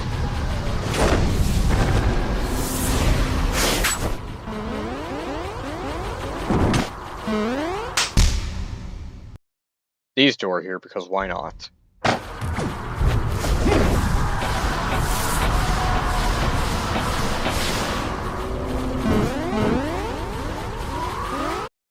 I also love how they just decide to follow him because why not?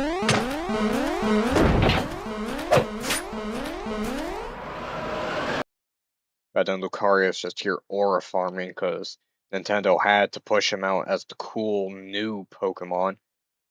So cool, in fact, he got his own movie that nobody really talks about because I'm gonna be honest, that was one of the weaker movies. Like, oh, Ash can do magic now for some reason. We're never gonna bring this up again. Like, I mean, I get it, he's cool, but at the same time, beyond just the furry appeal, like, a steel fighting type, he wasn't even that good in Generation 4. Like, he was not that great. But they still kept pushing him. Like, I get Pikachu being the face of the franchise, because, you know, he was set up all the way back in Pokemon Indigo League, but Lucario just, I don't know, Lucario just doesn't have that same staying power. I don't know, it just feels like a blue Blaziken. Shit, even his whole thing is just a blue Blaziken. Fucking, he's got the hair going down. He's a fighting type, but instead of fire, he's steel. Like, I don't get why they had to keep pushing him as the second face of the franchise.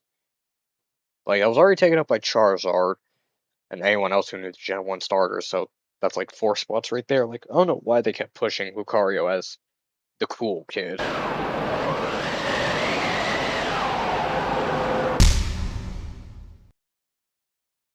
Fucking, it fucking edgy ass posed.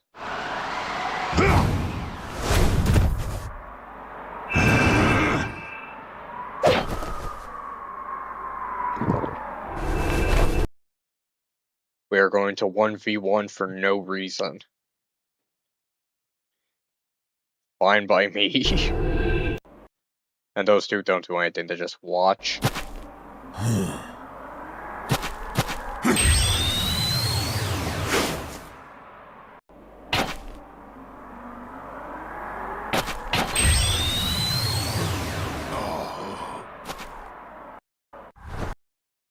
I also just love how basically up until the final fight with Bowser, quite literally every time someone gets utterly destroyed, it turns to a statue and then brought back, like, they're just, shit, you beat me? Aight. We cool now.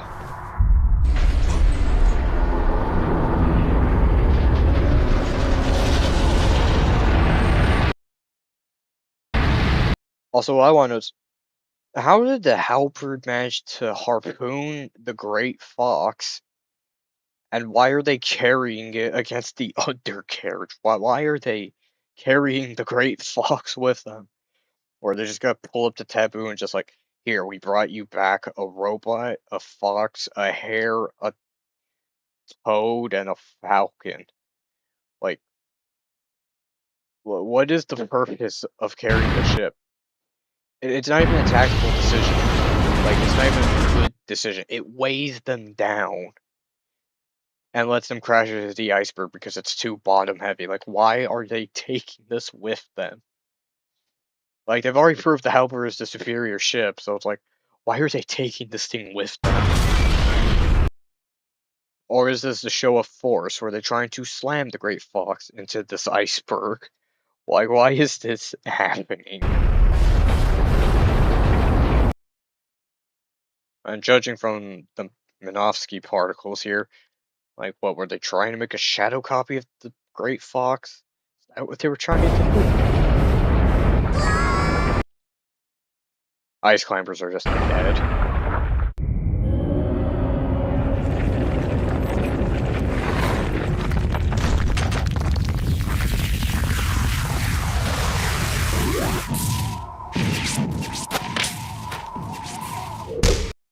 And then here these guys are just posing up.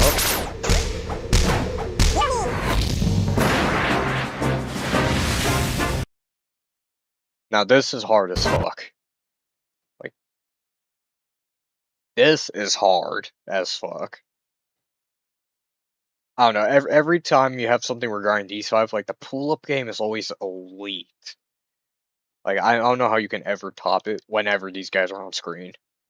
Like, Marth, Ike, Meta Knight, like, they're definitely like, they're definitely up there, but these guys, fucking, their pull-up game is just top tier. Especially that music. Dun dun dun dun dun dun dun dun. Like, you can't ever go off Battlefield. Anyway, the Great Fox has been freed and is just flying off, never to be seen again.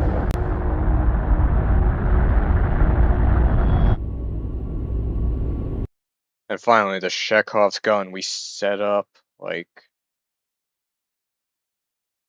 40 minutes ago. I want to say 40 minutes. I have no idea when they actually. I think they showed this at like the start of the game. Like somewhere around here is when they showed this off. Like, he's just been sitting here this whole time.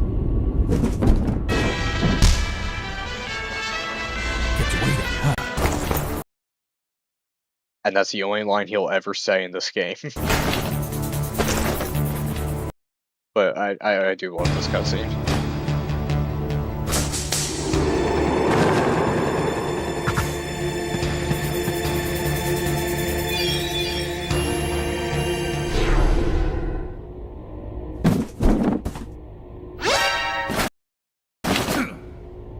Like, having actually played Metal Gear Solid 5 and, like, maybe, like, I think 20, 30, 40-ish minutes of MGS1, it's always funny to see that. Also, everyone's made the joke, so I'm not gonna make the joke about Snake's ass.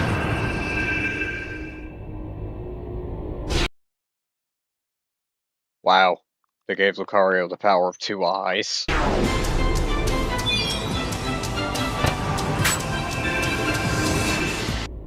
Also, I gotta love the Metal Gear theme playing, it's always fun.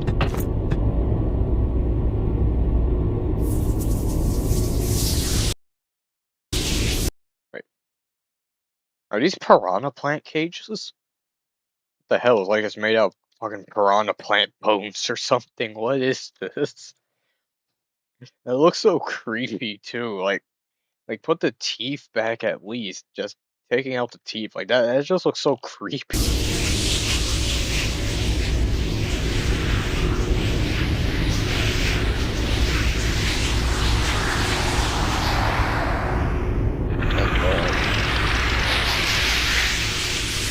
Arise, Dark Peach.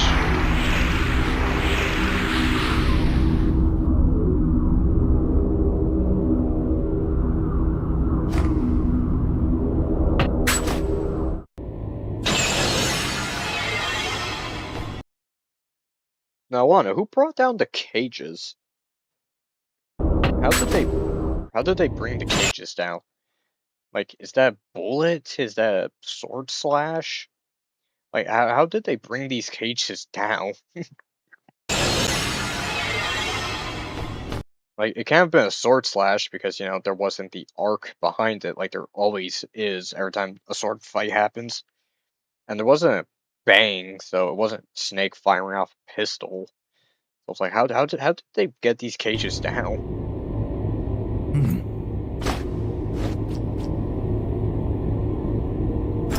Also, I love how he tells them to stay put, and then Zelda just decides to turn into Sheik.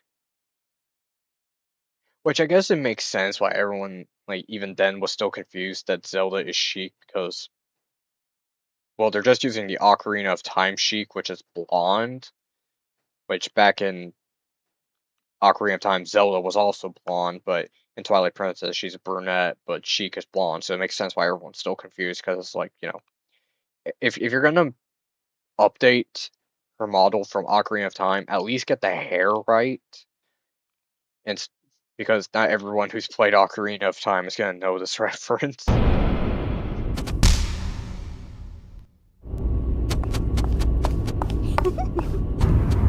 I love how Peach is just completely unfazed by this. She's just there. Alright, Fox versus Halberd, round 2. And Peach just doesn't care. Okay, that's another hit on Fox. That's twice now.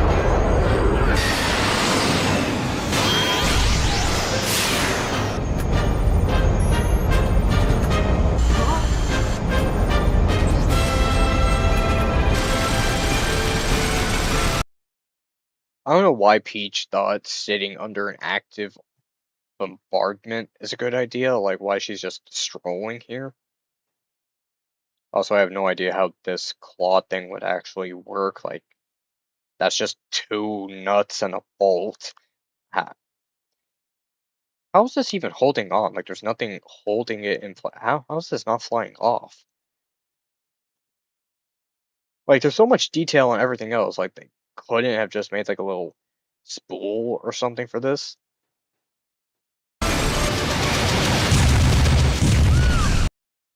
Oh, now you're in danger.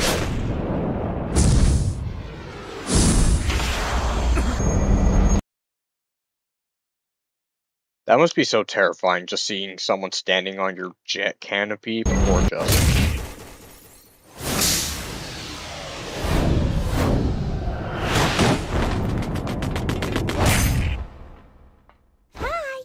Stop. Tea time. I even know how she got a cup almost immediately.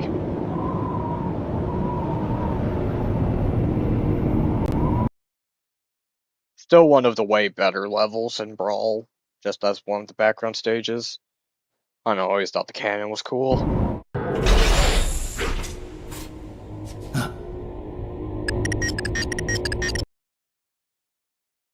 Also, I've really find funny how 5 Game & Watches are just running this whole thing.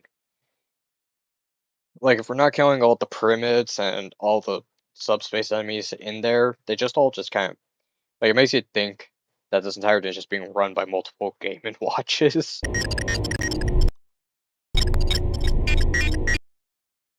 Although I really wonder how they're able to steer so efficiently when they can only do static poses. So it's like, do they just have separate frames or sprites for just like different positions on the wheel? Like, why am I questioning this? And then my Goat Snake just fucking bombs it and takes them all out.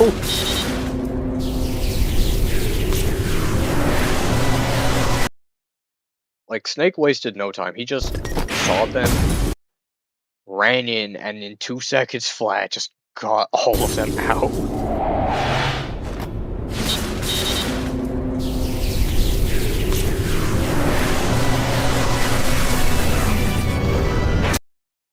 And then they formed Duon, arguably one of the cooler original designs.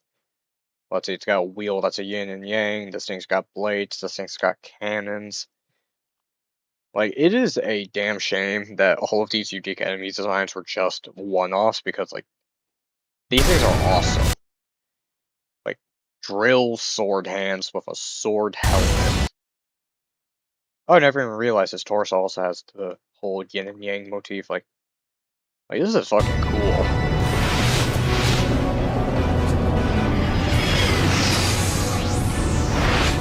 Oh, I was wrong. Falco did come back to be relevant to the game again.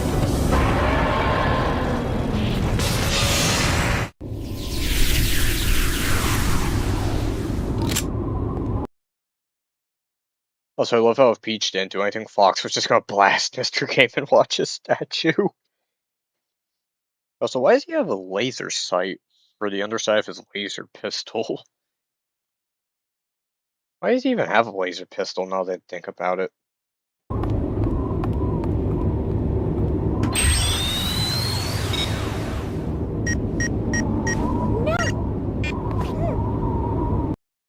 Just reprimands him and then have an umbrella.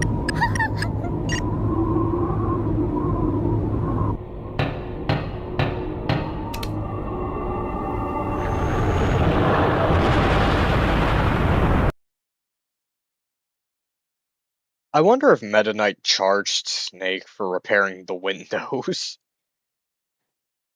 Like, I don't know, he seems like the type of guy who would have been like, great, you got my shit back. I'm gonna charge you $20 to fix what you broke on the while you did that.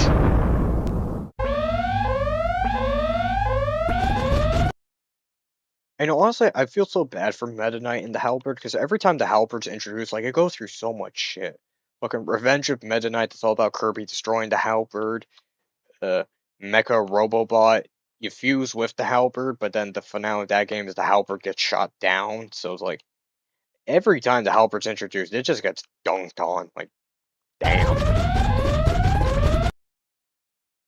Also, I find it funny how, like, now the alarms are playing as if they just decide to let Samus take the suit and Pikachu. Like, you're telling me the alarms weren't going off until then? I'm gonna shut up because this is actually a fun cutscene.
Now that whole cutscene, I just had to let play out because it's fucking peak.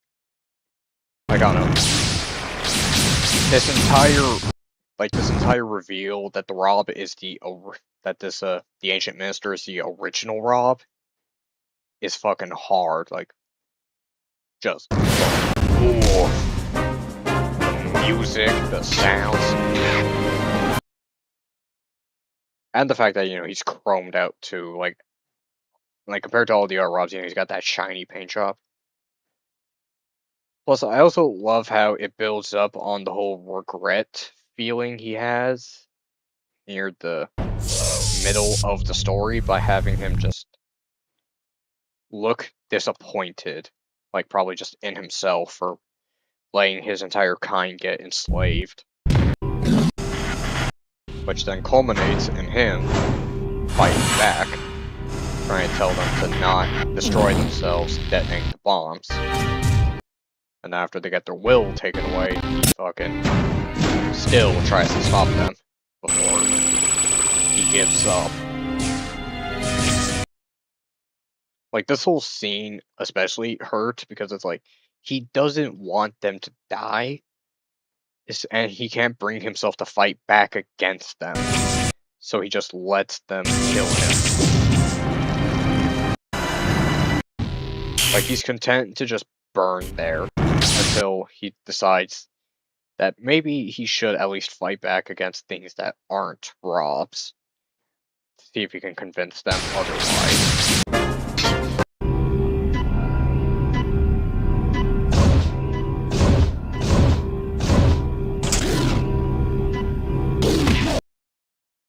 That's what I gotta say. These Robs are fucking sturdy. Like, back in the plains, fucking a Rob holding onto a bomb just from a short fall, like its head and arm came completely off, and here it's just like they're fucking indestructible.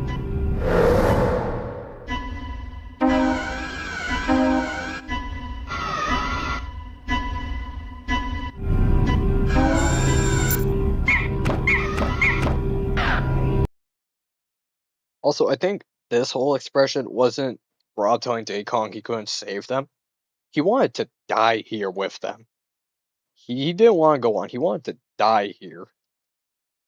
Which I think is very fucking dark. Also, something I really want to bring up is that it's a little annoying that they're using these flat hands to lock into the bombs. When they have the claw hands for when Rob does the spinning top attack, like they have the claw hands. They could just have them using those to lock into the bombs. Minor nitpick, I know, but if you're gonna have a Rob here, like one of the famous piece of shit NES accessories, could have at least gave him a little more accurate. Like they have him switch hands for the top attack, but or and by top I mean like he launches a spinning top at you, not like he fucking tops you. Like they have him switch hands for that attack, so it's like I don't get why they couldn't just have the Robs blocking with that.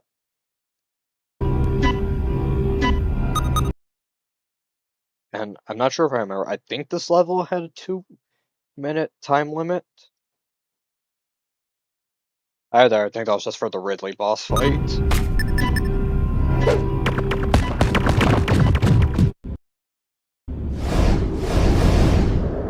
Come on! And I really want to know how they get into Captain Falcon's ship when they all land on the top. Like, there's no ceiling hatch. There's nothing. Like, how did they get in? They just all kind of like no clip through it.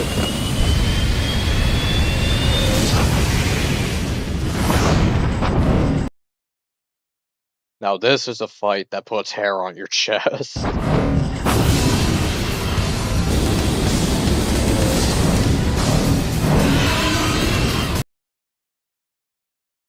Fighting Meta Ridley is so hard when you don't know what you're doing, and especially when he does that damn slam attack on the ship. Like, whenever he does that, if you've never fought him before, like that shit will always get you at least once. Also, I really love the sound of Ridley's wings when he flaps them, like the give us like I don't know. I love the electronic distortion of it to make it really hammer home that he's a part machine.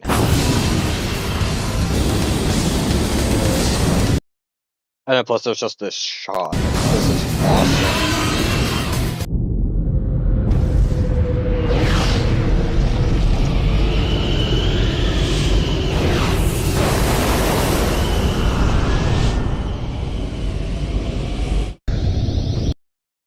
And just like that, all of our story beats have wrapped up, and they are now one neat little bow.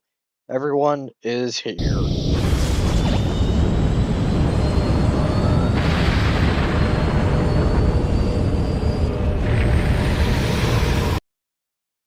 God, it must be so confusing for these three, or fucking all of these guys to see the halberd, because they don't know anything about, Meta Knight going up there and retaking it.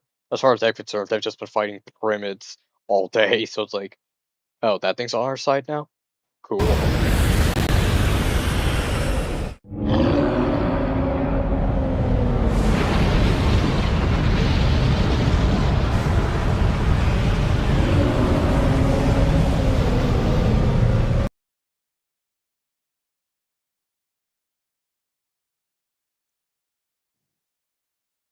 Now, seeing this really makes me wish they went full throttle with World of Light. Like, come on, this is 2006 or 2007. I don't remember when Pro released, but this is 20 years ago.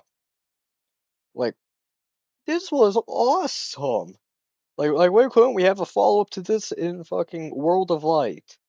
We have a giant Final Fantasy Star Wars-esque artillery platform, which is funny saying that out loud because Cloud and Sephiroth are in Smash. Like, why couldn't we have any of this in World of Light? Why couldn't we have any of these cool set pieces? Instead, we just have Candyland.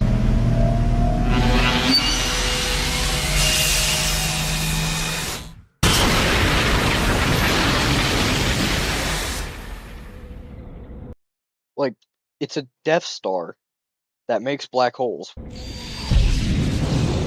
Why couldn't we have this?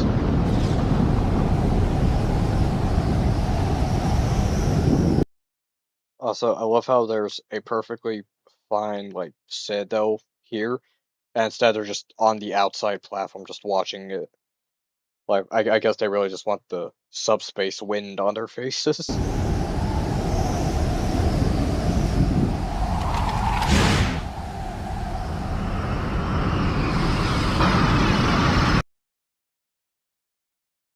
And I'm gonna shut up now for the best cutscene in the game.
Now, there isn't much to say about that cutscene because I think it just speaks for itself of how much of a spectacle it is, but I will say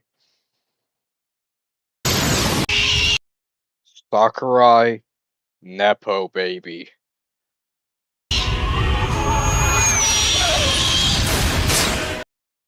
Like, they used the halberd for the decoy, and then they used Kirby to go right through this thing. Like, come on.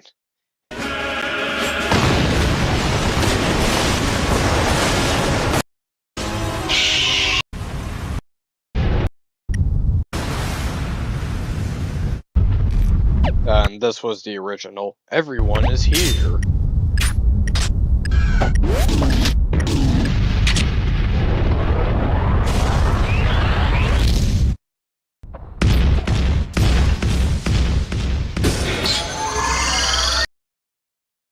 And I still wonder, where did Ganondorf pull that from? What, they just paused the game, reached to his inventory, just pulled that out, Ocarina of Time style? Fucking Water Temple Iron Boots. Fucking, where did he pull that from?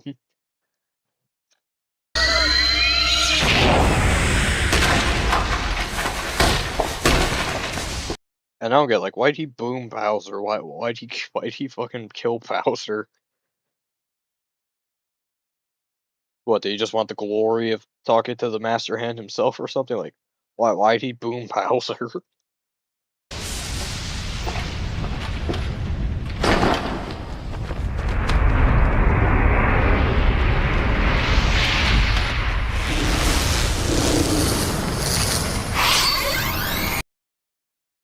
Where were these earlier? Where were these earlier? They are not here. Where were these earlier? This infuriates me more and more.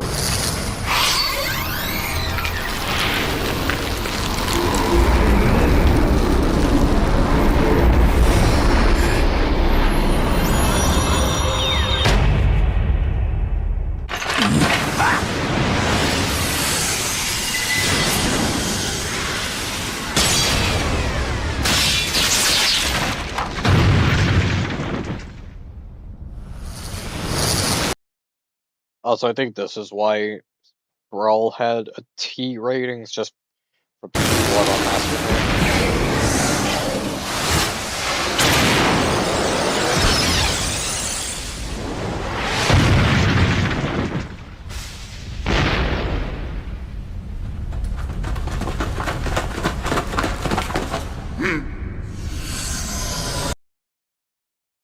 Also, funny enough, I had a very small theory regarding this massive hole in Taboo's chest. I like to imagine this is where the Master Core used to sit. I don't have any precedents for this, I don't have any proof, I just like to imagine this is where the Master Core used to sit.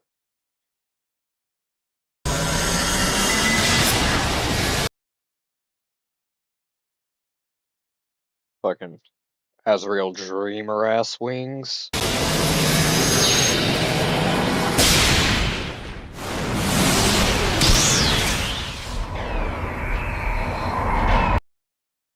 This is foreshadowing to when you fight him and he uses that attack, you will always lose a stock unless you can spot dodge.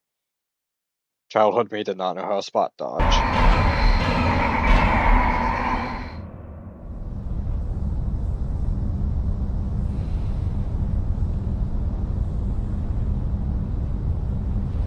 And here it is, the all is lost moment as he creates the Great Maze.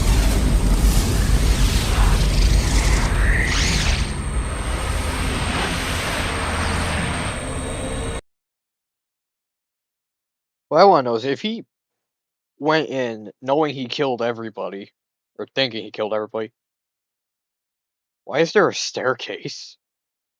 Like, that great annihilating wave killed everybody that he knew of, which I assume was also going to kill Ganondorf and Bowser. So why are there stairs? Was he counting on Kirby having that resurrection token? Was he counting on Lucas, Luigi, and Ness having them? Like, why are there stairs here? Was he expecting their statues to roll up? Because these stairs signify intent that he was willing to have somebody walk into the Great Maze. So it's like, why are these here?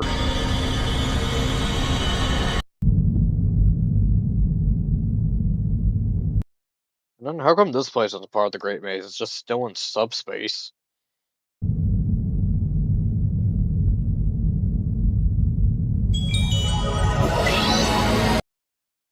Also, I still want to know how DDD foresaw this thing. Like, he foresaw everyone was gonna die, so he put those on Luigi and Ness and the princesses. Like, I want to know how he foresaw this and how he made these things only work when everyone was dead.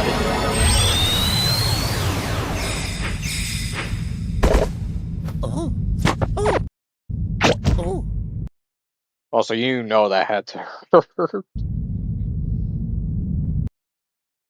Also, I guess it makes sense for Luigi to team up with DDD since he doesn't know DDD's the one who broke his spine and killed him.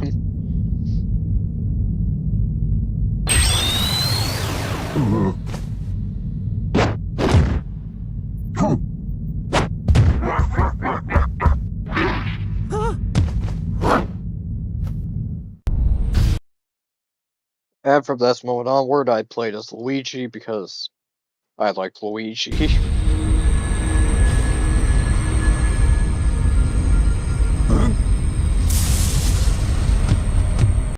This is always a fun one.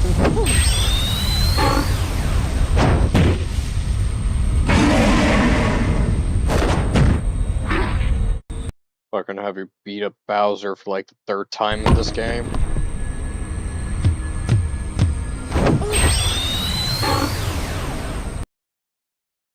I almost thought they were about to have you do a repeat where you fight him again and then turn him back again.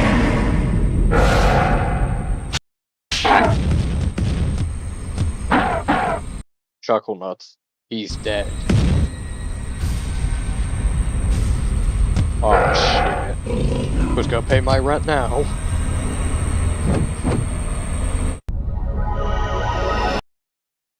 And then Kirby's just here.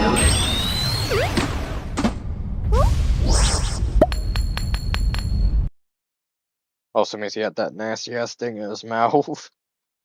Fucking DDD's dirty ass Cheeto hands on it.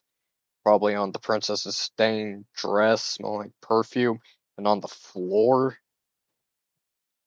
Like, ugh. He's had that sitting at him for hours by now.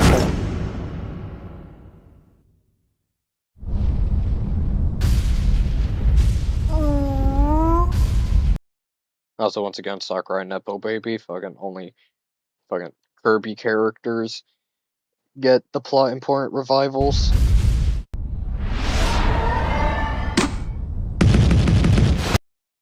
I love this cutscene.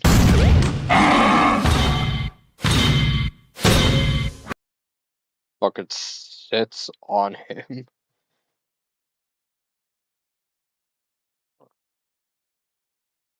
Like, that's a sign of true dominance right there. You fucking sit on your enemy. Makes me think Bowser just fucking did his down B or something.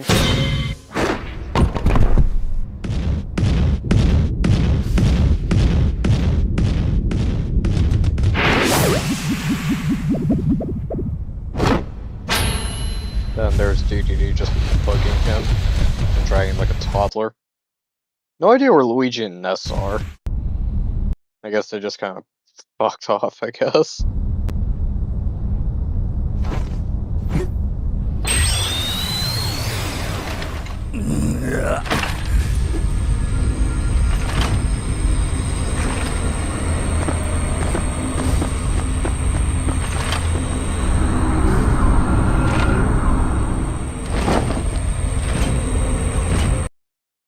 This was just eh.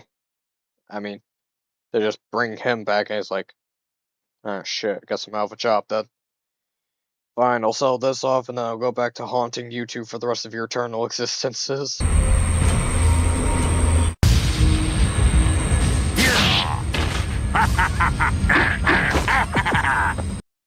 Wario is just there fucking glow and oh look, there's Luigi and Ness. So where were they when he dragged Kirby off?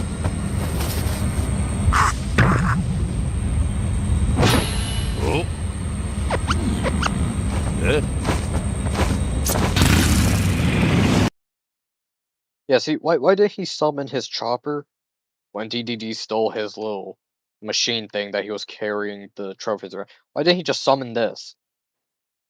Like, he just direct summoned this right here. Like, what the hell? Also, I gotta say, he's gotta be insanely good at driving if he's able to get that thing up all these stairs.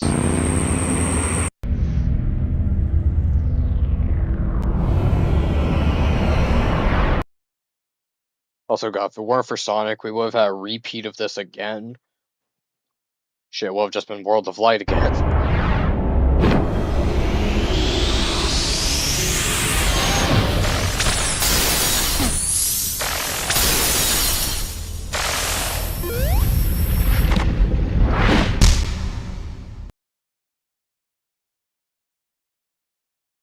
And we all know who was gonna pick him first on a first playthrough.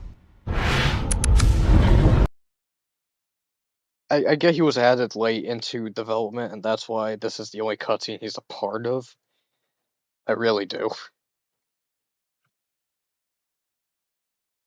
Honestly, though, I feel like they should have excluded him from the opening movie, just because, would have amped up the surprise of, oh yeah, by the way, Sonic's here.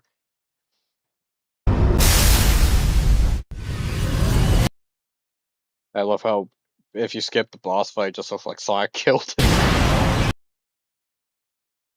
Which I guess would be fair, because Sonic, at least in this point in his career, he's already dealt with multiple Eldritch entities. Let's see here, there's Perfect Chaos, the Final Hazard, Metal Overlord, Black Doom. Granted, that was more Shadow's thing. Uh, Iblis, Mephiles, and I guess that makes Solaris. Yeah, he's dealt with like thick-ish Eldritch entities by this point in time, so him finding Taboo is like not really a big deal by now. God, what is it with modern Sonic and fighting fucking Eldritch abominations? They've been doing that since its inception.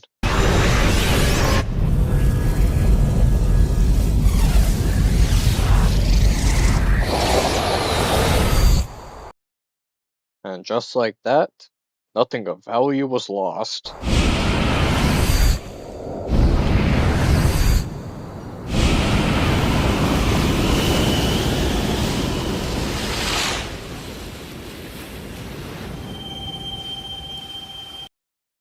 And that is probably Galeem. That is probably Galeem.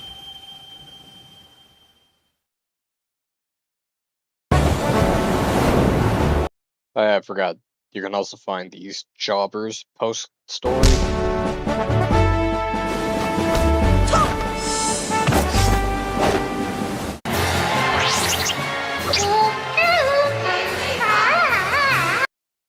I'm not really sure why they made Jigglypuff post-game content, because, I mean, she was a main character in Smash and Melee's roster.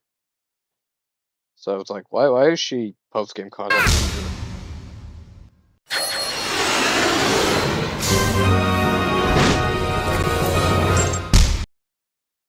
Now, Wolf. Frankly, I feel like they could have used Wolf in the story, like have him be the one who shoots down Fox at the start of the game, instead of having the halberd spear Fox down. Like, he would have been cool to see on the bad guy's side.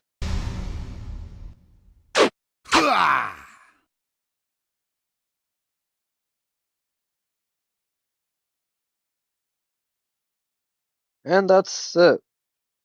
Just fucking ends on Wolf's face. Oh god, Smash Bros. Ultimate, I really wish that game fucking actually had proper story mode, because it looked like they were building up to it. They had voice actors for for fucking at least 3 of the important characters who actually speak, but instead it feels like all their actual effort just goes to the character trailers. Like, all the character trailers are where the real work is at. Like, the main story, just because Sakurai was so stubborn about people wanting to experience his game, fucking decide to act the entire story. You know what? Since I'm already here, I'll also pop down the 5 cutscenes for World of Light. I mean, what else am I gonna talk about? Plus, it's like 3 minutes long. Okay, we're gonna be skipping the opening movie because I don't feel like getting copyright struck. 17 minutes, hot damn.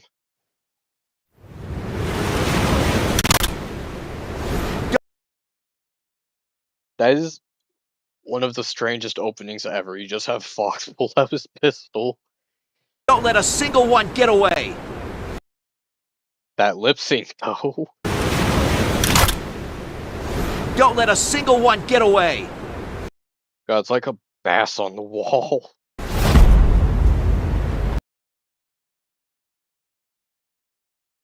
The missed potential with all of this.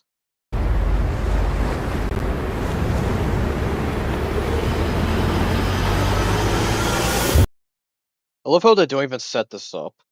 Like this is the exact same spot they were in at the end of Brawl. And they don't set any of this up. They don't explain why there's an army of Master Hands, what Gleam is, why Gleam is here. They don't explain anything. We're just here now.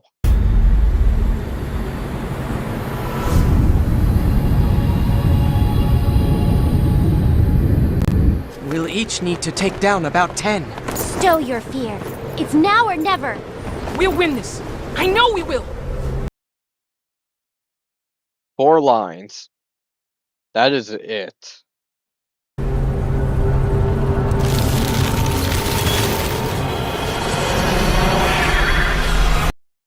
Yeah, like that's the only exposition we get. With an army of Master Hands under its control, Gleam sought to create a new. Why did it want to create a new world though? Like why? Why is it doing this?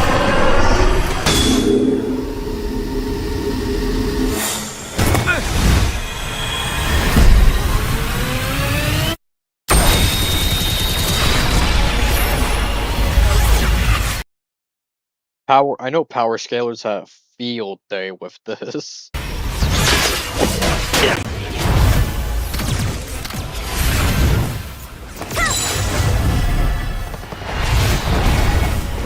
Fucking poor Sonic, his speed feats were fucking all over the place.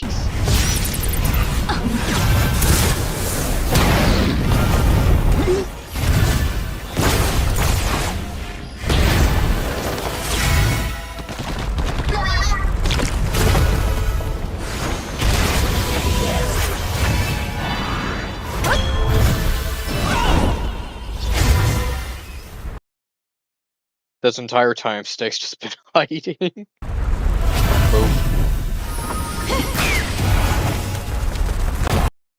I love how Wii Fit Trainer doesn't even do anything, she's just there.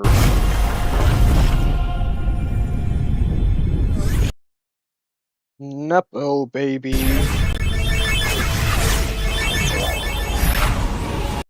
Like it's basically just Kirby nepotism at this point.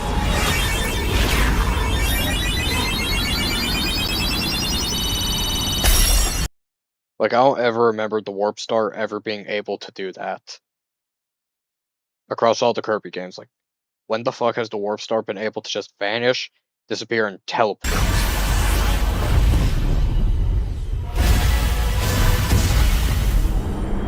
And there go all the spirits. Or, wait, do they even have animation frames? Black Knight, no. Pigma, and Octoling, I think. No. No, those things moving. I think those are just PNGs. Yeah, no, these are just PNGs. Ugh, even, they were even cutting corners in the fucking trailer.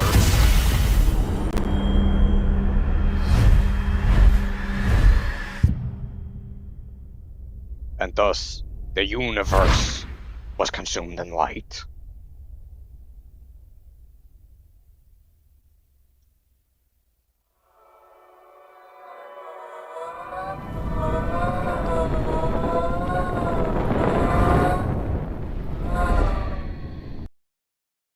It's not even good. It's just their faces are just superimposed onto the spirits. Like the spirits have more animation than they do.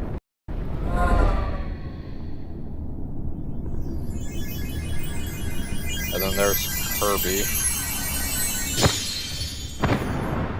I love how this all takes place on Earth, even though, the literal galaxy was consumed.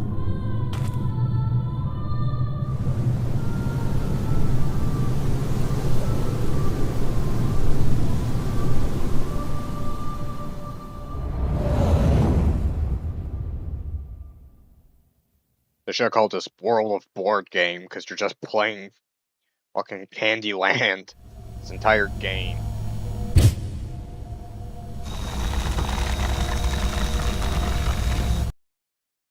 Also, why isn't Mario a trophy? He's supposed to be a trophy. Are we just not doing that anymore?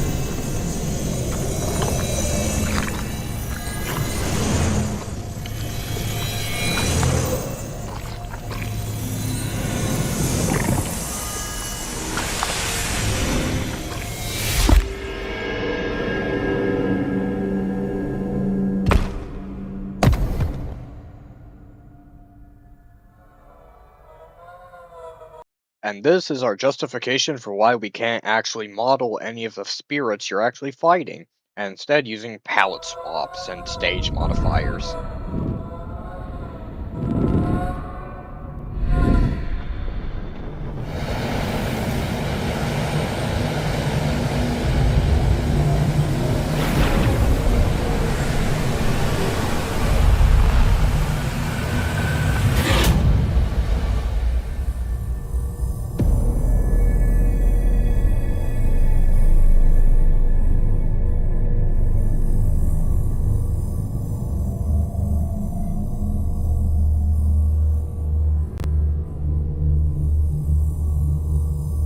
I mean, there was hope, but then I dropped the game, like, fucking, after a few months, I just kind of dropped the game entirely, because holy shit, this gets boring.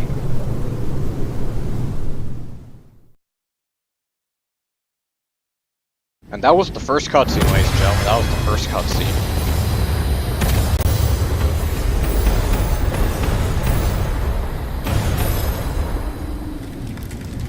Here comes Darkon for literally no reason at all.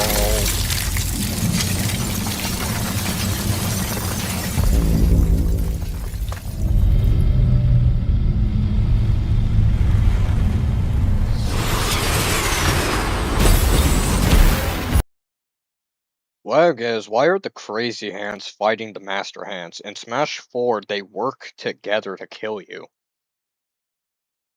And then Master Hand fades away to be a Master Core, but it's like, why are they fighting each other? They work together all the time, up until this point.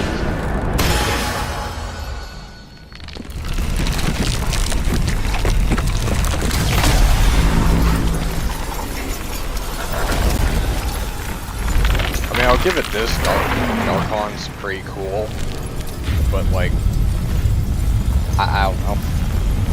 It does explain why he has an army of crazy hands. I don't even think you fight crazy hands. End of story. Because I would.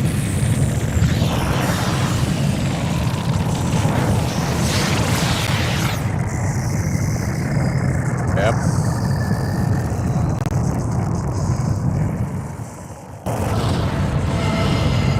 And there goes Galeem for some reason.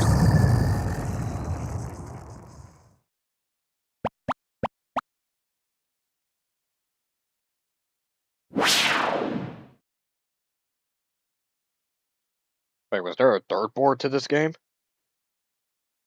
Oh, God, I hope.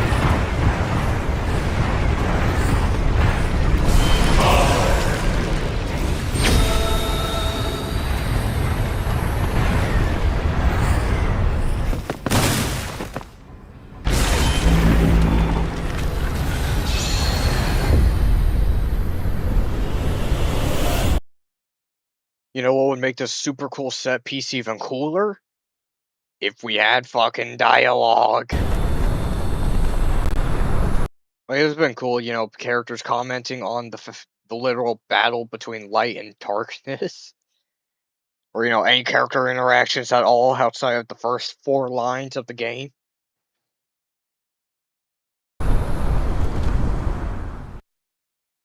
Then the endings.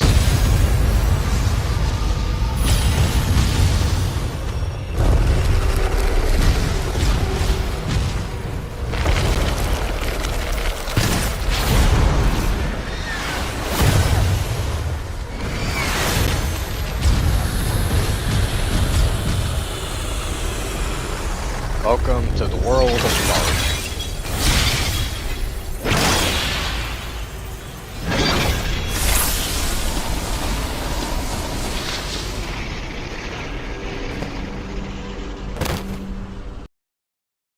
They don't explain this either. They don't explain why he dies. Like what was that? Like what was killing Galeem also killing fucking Miyamoto? Is that what happened?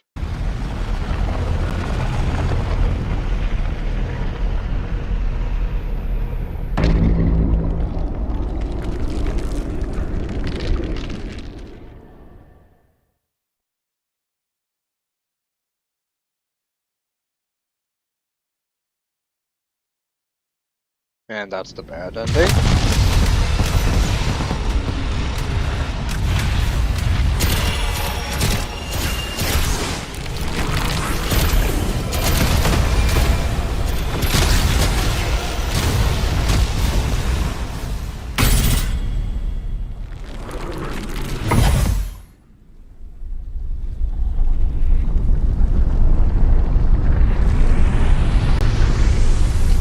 And there goes Darkon.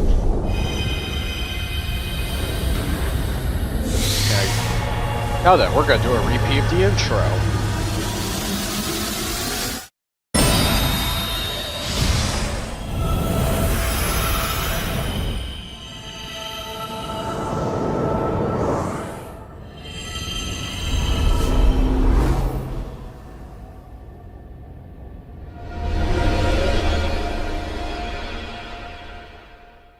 And the universe was consumed in light.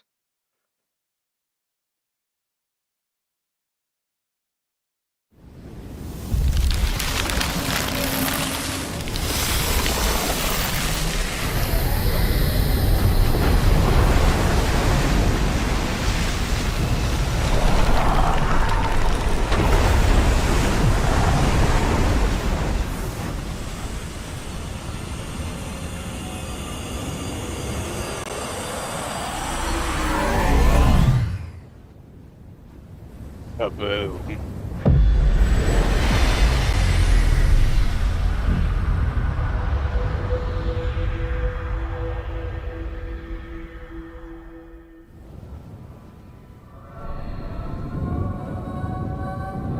Hey, remember those spirits you wasted 10 hours grinding for?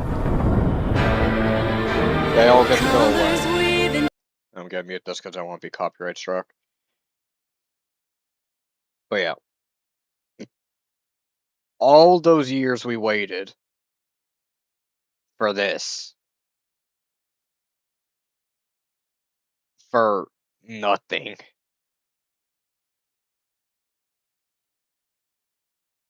Like, what a waste of an opportunity. They could have made a banging story mode. They could have made a banging sequel to this.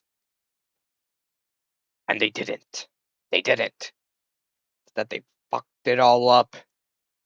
For what? Because fucking Sakurai wanted people to experience the cutscenes? Well, congratulations. Now nobody wants to experience your shitty story because there's no story to experience.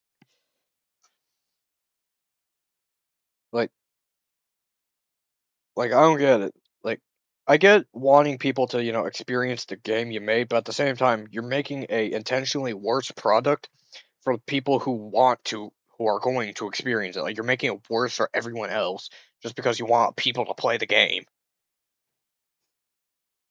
Like, as someone who doesn't have money to spend on Nintendo Online, I thought I was going to have a good experience going to World of Light. I didn't.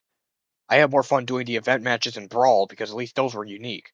This is just beat palette swap number 50 with X amount of restrictions. It's so bland, dull, and boring.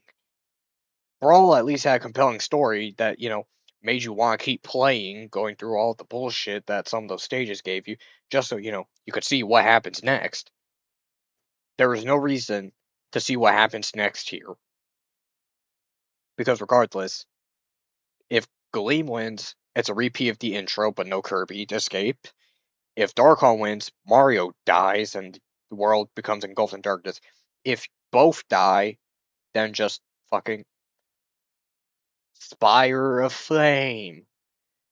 And that's it. Like, that's a way lamer and, like, aesthetically, yes, it's beautiful, but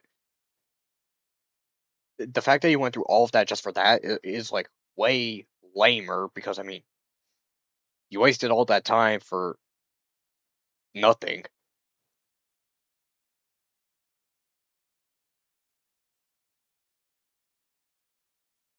I don't know, I'm just disappointed. Like, I thought World of Light was gonna be cool. It wasn't.